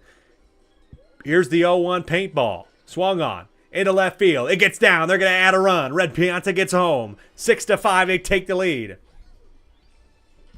The paintball is just not really working for Bowser Jr. this season. He's let up a lot on the paintball. People are willing to throw it out there, put the bat out there and see what happens, and it's worked for them. Red Me takes the strike. Huge situation here with bases loaded, 2 out. Top of the second, 6-5 on the ground. In the gap, Blue Magic Koopa can't get to it, and it's 7-5 now. What an inning this one is as well. Mario Fireballs are responding here.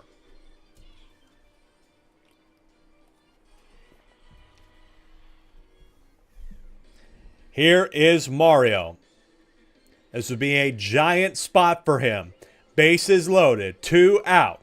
Off speed, first pitch, in first strike. The Bowser Jr. rookies need to get out of this inning. Big swing potential. This one, could it get in the gap? It's going to get to the wall. It's at least 1. Red Toad's going to try and come home. The power ball will be there. 9-5. Me's coming home. 10-5. The ebbs and flows of this game are ridiculous. And now do you pull Bowser Jr.? Do you pull him early, try to go to Blue Magic Koopa? I don't know. It was a Mario lead, then it was a Bowser Jr. huge lead, and now it's back to being a Mario-controlled game. And you will pull him for Blue Magic Koopa, as I suggested. 4 people watching here, the nightcap. What a game this one is. Over the plate, in for a strike. We've already seen 15 runs like we saw in an earlier game. This is crazy. Line drive over the head of Bowser Jr., and that's a tough spot when Blue Magic Koopa was just there. It's going to be an extra base for Mario. Getting the throw off is Green Magic Koopa, and there's runners on the corners, and the 2-out rally continues. We're only in the top of the second. Blue Toad will take the strike. But now the question is, who do you go to fourth? You're going to have to go through this entire lineup if you're the Bowser Jr. rookies. That one gets down 11-5. A huge inning right now. This could be 7 runs, I think. If they came in leading this one 5-4. Andrew over the plate. This one will continue. The singles continue to roll in. Safe there at first. Bases loaded again for Red Pianta. Could this continue to pour on? They can't buy an out right now. It's 0-1. They need to get out of the inning. They should have gotten out of the inning earlier. It's over the head of Bowser Jr. again. There's 1 run scored. Blue Toad's going to try for home, and they're not going to throw it. 13-5, as this is a double-digit inning potentially, and Blue Magic Koopa's pulled. I mean, what a way to change this around. Caden was in the lead early, and the Bowser Jr. rookies, and now you're on your 4th pitcher. Can't even get out of the second. 13-5, but considering how they did in that first inning, I wouldn't be shocked if they pull it right back. Green Toad, the 0-2, down the middle. Swung on, but it's foul. Maybe time for a star pitcher to try to go outside and get him to swing. He is looking outside. It curves inside. It's in the gap. Bases loaded again with 2 out. Multiple times that's happened in this game, folks. And now the wrong person to put up there, Yellow Pianta. They might have batted around the order in this one as well. Fastball down the middle for a strike. The 0-1 is hit, and it will be another single. It ain't home runs, folks. It's all singles. And Red Pianta, the bad throw, it's a slow throw, and now it's a 10-run game, as this is a double-digit, top of the second. Red Toad, that gets down. This is ridiculous. Yellow Toad is going to go for home, and he's caught out there. That will finally end the inning. Little bit too greedy, but who cares? 12 runs score in the top of the second, and there's 20 combined in the first 1.5 innings. But if they can replicate what they just did, it could be good. Green Magic Koopa, if it stays fair, no one pulls foul. They just put up 5. They can do the same thing down the middle, 0-2 here on Green Magic Koopa. Hit, and it's grabbed by Blue Toad for the first out. Here is Bowser Jr. Swings on the first one and whiffs. Swings on the second and lines it to Blue Toad as well. Unbelievable stuff. We've seen 2 innings tonight, 2 half innings with double-digit scores. Green Hammer Bro hit the go-ahead grand slam earlier. Will get on base. Wow. This is unreal, folks. Blue Magic Koopa now. Takes 0-1. The 0-1 is swung on and pulled left for a foul. This one as well is 1, 2, 3. All of those to Blue Toad at short.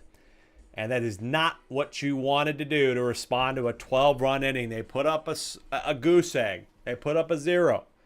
It's 15-5. Here's Red Me. Can this team continue to bat around the order? They could put up the record tonight. The record is 18 in the game. They're already at 15 in the top of the third.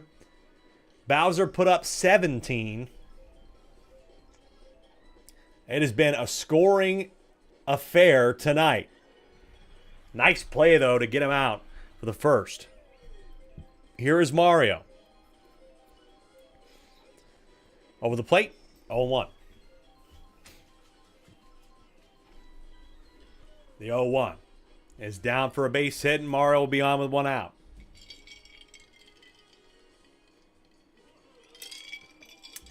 Oh, 0-1 for Blue Pianta. This one over the plate as well, in for a strike. This one on the ground. Can they make the double play? They won't make the double play, but they'll get the lead runner.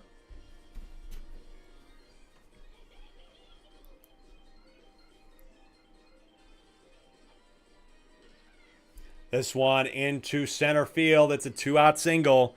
They were on 2 outs for a long damn time last time. Here's Andrew.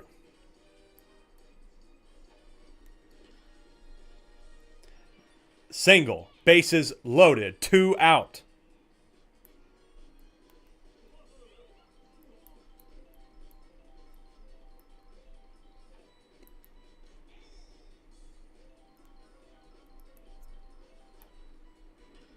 Red Pianta into the gap. Another run scored. It could be 2 runs scored. Blue Toad's going to get home. They can't make the buddy throw. 17-5.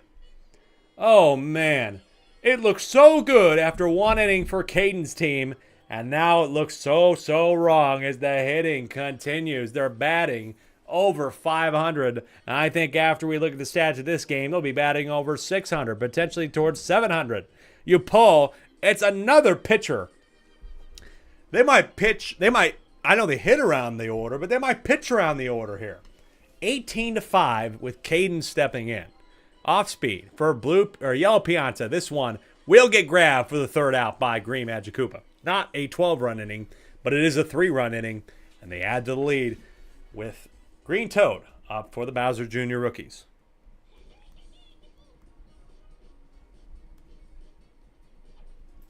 First one swung on. Will it get down? It will not. Fly out to center.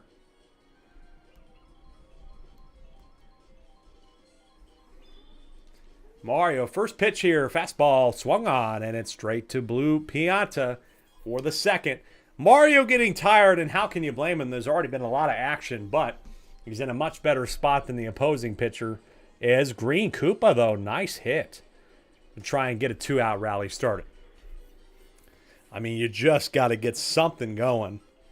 But how do you even tackle being down 13? Green dry bones. You tackle it by continuing to get hits. And they do that. There's 2 on with 2 out. Mario will be done for the day. He allowed 5. But it could be worse. Blue Pianta is in to pitch for this team. Swung on. In the gap. And dry bones, that's a 3rd out. He must have ran in to a foul ball or something like that. Might have ran into Mario. Questionable that wasn't called defensive interference. Lakitu has missed a couple tonight. It's unfortunately still 18-5 for Caden's team as it's Red Toad and Bowser Jr. just cannot get anything at short. I mean, nothing. I don't think he's stopped one ball since he was there after the pitching change.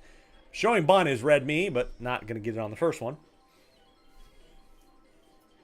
Second one, though, looks good. It's well placed. It's a boo ball, but they get at least the first base runner. So it is a sacrifice bunt and gets Red Toad in the scoring position with Mario up to the plate again. Off speed, taking the strike. Looking to swing big here, though. Why not? Why not get homers? 0-2, though. Here, maybe you go star pitch if you're Caden. You do go star pitch. Down the inside, flying, but getting down again. Oh, Red Toad, though, is caught in a pickle. What the hell was he doing? Close play at third, and Mario's going to get it. I don't believe that at all. Red Toad gets away with it there, to be quite fair. In for a strike here on Blue Pianta. Nice hit.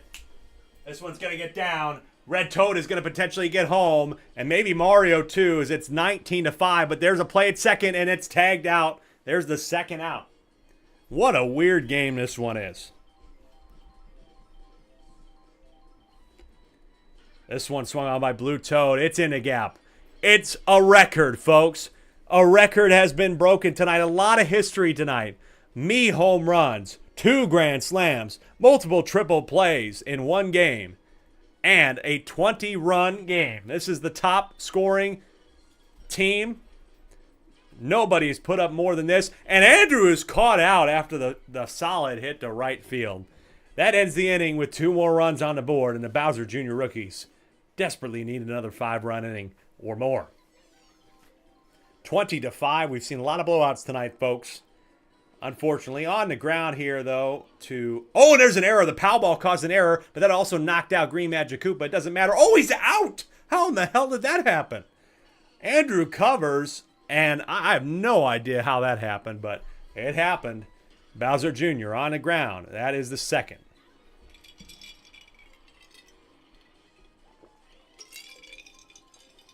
Green Hammer, bro. Caden in the chat saying this is brutal. It is brutal, man. A brutal way to let this one go. 2-0. 3-0. Could we see our first walk in league history right now? We might. It is. It's our first walk in league history. Nobody has walked anybody, and that is not the greatest stat to put up on the board, but I am shocked that was a 4-ball walk. Very rare, and now that puts 2 on with 2 out. Very, very rare in this game, especially for the CPUs to put up a 4-ball walk like that. Lined out, though, to Blue Toad. And it's all for naught. 3 straight innings with no score. And the Mario Fireballs haven't done that. They don't know what not scoring in an inning is right now. And here's Red Pianta to keep it going. Swings on the first pitch. And again, it's all of these singles. This is just getting ridiculous. They might be batting legitimately like .850 in this game tonight. This is crazy. Yellow Toad is going to continue it. And now you got to start thinking, okay, maybe you need to switch up the outfield. Maybe you need some speed out there because that has been a big part of it too. Bowser Jr. has been trashed, and here is Yellow Pianta, and this will not end. 23-5. There is no mercy rule in this league, but I'm sure as hell think that some people will be wishing for it. 23-5. A new stratosphere in scoring. In for a strike on Red Toad. 0-2 for Red Toad. Can Caden get a strikeout? Star pitch. Swung on. In the air. Now finally, Green Magic Koopa. Oh, and he bobbles it. Green Magic Koopa has got to go from center field. That's my opinion. Green Dry Bones is like the 6th pitcher for this team. This is getting ugly, folks. On the ground, into the gap. And the pow ball will allow Red Toad to get to third, and there's still nobody out. Wow. This is brutal, folks. It's a brutal way to end the night. You really thought after that first inning that the Bowser Jr. rookies were going to have a shot at dethroning the leader, but the Mario Fireballs are going to go top of the league after this. Their run differential right now is just crazy. And add to it, 24-5. Red Me is going to get to third, and Mario has a double. This is scary. The rest of the league is being put on notice right now by the cover athlete. And here's Blue Pianta. This one is grabbable in center field, and there's 2 down. Or 1 down, pardon me. I thought there was 2. There's only 1. Blue Toad takes strike 1. Strike 2, 0-2 on Blue Toad. Big swing. Could it be another one? This one at the warning track at the wall. But grabbed by Green Hammer, bro. But it will be a sac fly. And that brings in another run and puts Mario at third. 25-5 here. Now the question is, in the top of the 5th, do they break 30? That's what we're looking at right now. Do they break 30? In the gap again, and they're 1 closer. 26-5. Caden says, kind of glad I can't hear right now. Pain. I understand. I feel you. I would probably mute this shit too. I probably would have turned it off if I were you. But the fact you're still sticking around is good. And there's another error. Oh, they do get him at first, though. That's the end of the inning.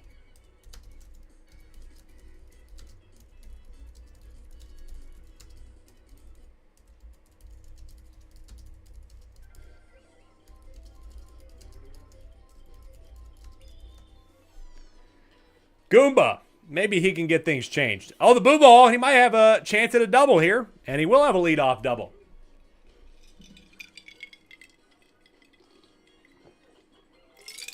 So 26-5 here for Green Koopa. 26-5. I'm sure very rare that we ever see that. And the bunt does advance the runner. So, hey, Goomba on third with one out. You can get something done here. Green Dry Bones takes a swing. It's grabbed by Mario, and that's 2 away. So, man on third with 2 out.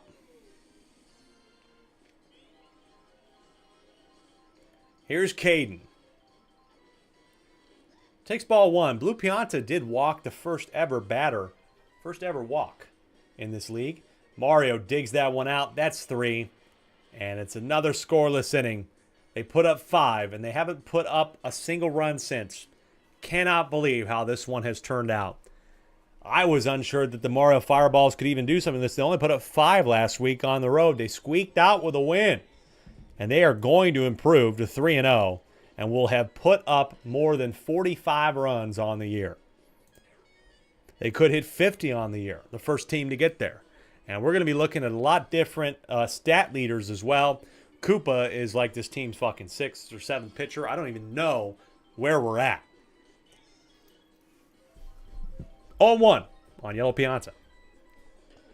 He had a homer earlier. Folks, I'm going to be honest. I don't even know where we're at in the stat categories. I have no idea. This is going to be a hell to score this one. But they're going to add to their stats for sure. Bunt shown here for Red Toad here. I would call it disrespectful, and I think I would charge the plate. I would call this disrespectful. At 26-5, they're showing bunt. I would literally charge the plate. Red Toad. But alas, that's not an option. Oh, what is happening, guys? What's going on? They missed the throw at second for the potential out. 2 on with 1 away. Thanks for sticking around. To the 3 of you that stuck around, I don't know why you're here, but I thank you. That shows not only do you care about this, but you appreciate the content we're doing here. I really thank you very much. Big throw at the plate, 27-5. Now we're looking at history. We're already looking at history. Some people have been the writers, and some people have been the book. Tonight, Mario 0-1. Add to it, 28. As the buddy throw, and it's going to be 29. Oh, my God in heaven. Oh, my God. I can't believe it. They're going to get to 30. Top of the 6th. There's just almost no way. Yep, I'd be charging this mound so fast. I'd be charging the plate so fast, dude. We're getting in a benches clearing brawl. This game. Because what else can you do? Swing in there for another base hit. What is the hit count going to be in this game? Like 40? There's 29 runs. It's going to be like 40 hits in one game. Strike on Blue Toad. 1 away with 2 on. This one swung on. Green Hammer Bro can't get to it, but the nice throw will at least get a runner. Good play by him. Andrew, runners on the corners. 0-1. Swung on. Oh, I'm glad that Bowser Jr. decided to show up in this game. That's good. He grabs one at short. That ends the inning. And it's not a scoreless inning. 6 straight innings with runs on the board. It's 29-5. Green Magic Koopa. I can't believe I'm almost lost for words at this point. And people know me. I commentate, man. Green Magic Koopa. They deserve this one. It shouldn't be robbed. F them. Fuck them. Fuck them. You heard me. Fuck them. Home run for Green Magic Koopa. They didn't deserve to rob that. Fuck them. 29-6 now. Oh, we're just having fun here, man. It's 9:47 Central Time. Oh, boy. Strike 1 on Bowser Jr. Swung on. Grabbed by Mario for the first out. Hey, it's not done yet. It's not done yet. Not done quite yet. Green Hammer Bro. You know, he hit a homer earlier to get things going. Had a grand slam. He could have a second one here. It's in the gap. It's tough to get to. They're a little slow, but it's at the wall and immediately grabbed for the second out.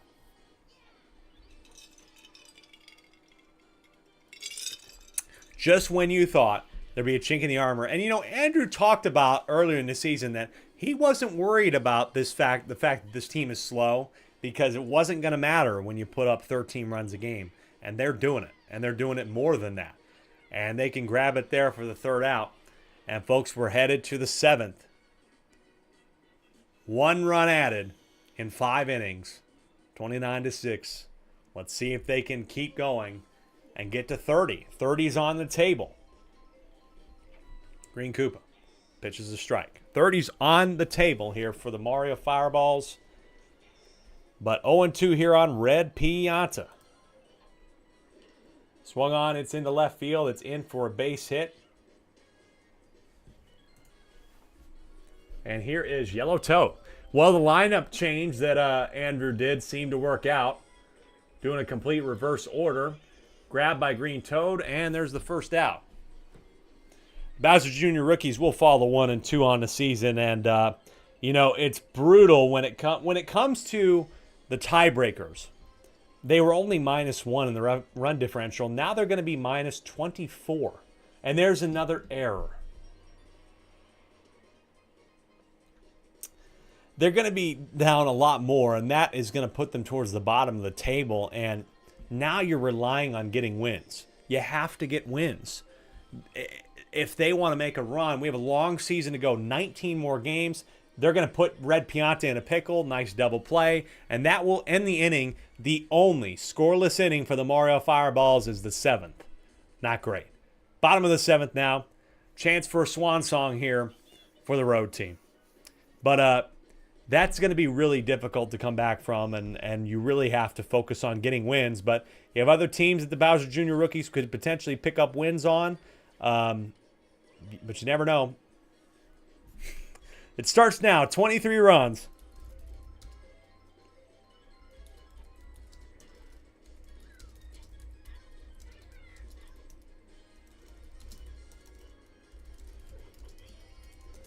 "23 runs, 1 out to do it." Here's Green Koopa. Swung on. It does get in the gap, and we prolong the game a little longer.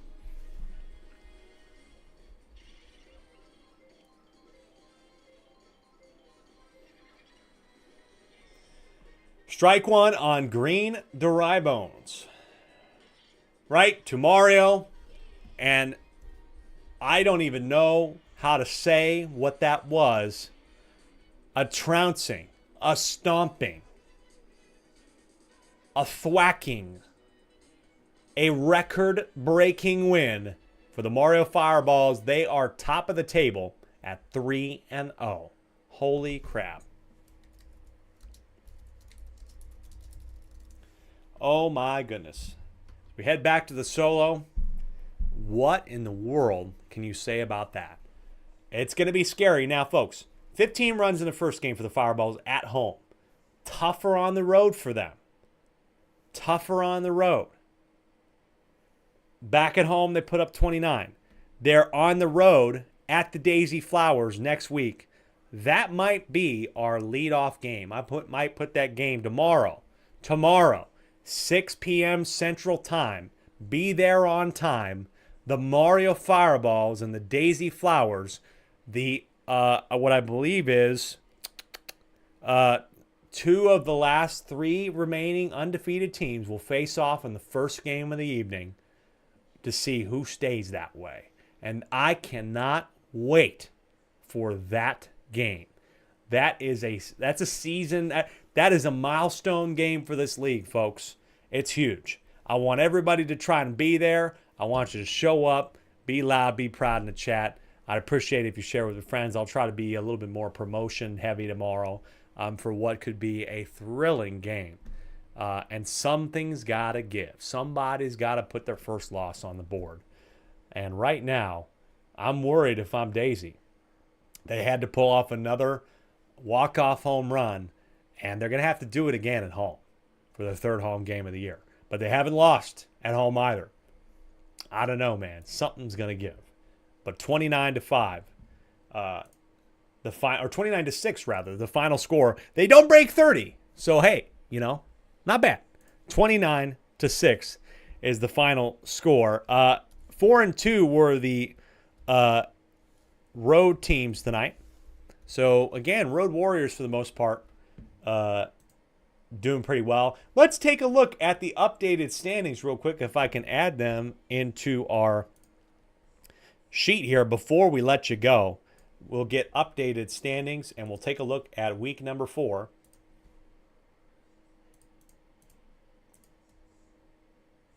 And we spread this out a little bit, and there are the standings, folks. So after 3 weeks of play, the Mario Fireballs have a 35 run differential after that. 49 runs for, 14 against.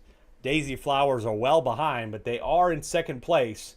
And the Diddy Monkeys in third. So now it's a Diddy Monkeys, Daisy Flowers early battle for the first round bye. But folks, 19 games remaining in the season. It's such a long season.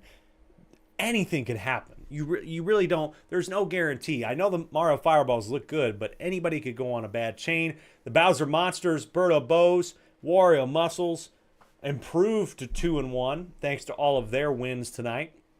The Luigi Knights dropped to 2-1, the only undefeated team to lose tonight in a bit of a rough one. And now they're out of the playoff spot with the big run differential. So we're seeing some parity, or there's parity, I would say, in the league right now. Looking down further in the table, the only 1-2 team in the league right now, only 1-2 team is the Bowser Jr. Rookies. Everybody else down the line is 0-3, looking for their first win. And here is the league schedule for next week, for tomorrow, Saturday, 6 p.m. Central. Mario Fireballs at the Daisy Flowers is already guaranteed. They're going to be the first game off the docket. Huge one. We will do extended pre-game coverage of that one and talk all about breaking things down. We'll look at the stats. We'll get the stats. I'll try to get them ready before that game week. Owners, you have until 2 p.m. Central tomorrow to get your lineups in.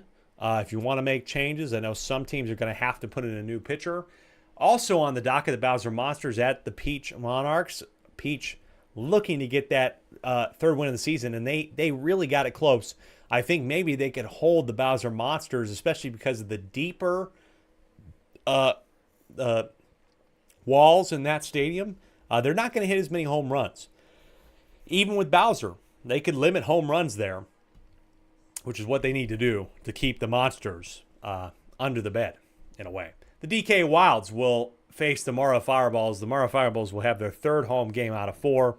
I'm looking at the wrong thing. My bad. Oh, yeah, I'm looking at the wrong schedule. Let me go back. I'm right here. Okay, let's back up. Back it up. Mario at Daisy. Waluigi Spitballs are at the Bowser Monsters. So the Waluigi Spitballs are looking for their first win of the season as well. We have 4 teams looking for their first win of the season. 3 of them are on the road. The Yoshi Eggs at the Birdo Bows. That one is a battle for Yoshi Park, which should be an interesting one. You have the DK Wilds at home against Luigi Knights. Luigi Knights hoping that they can recover from this, bit of a misstep and can get one. The DK Wilds are really hoping that they don't lose like they did tonight in a heartbreaker.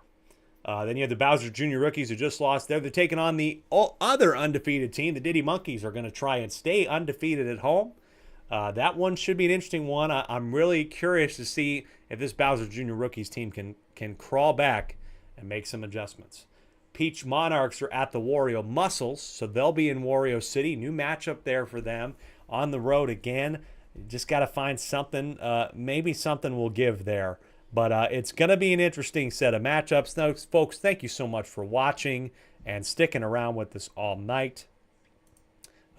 Through plenty of blowouts. Got to be fair. There was a lot of blowouts. But tomorrow is a new day, a new game day.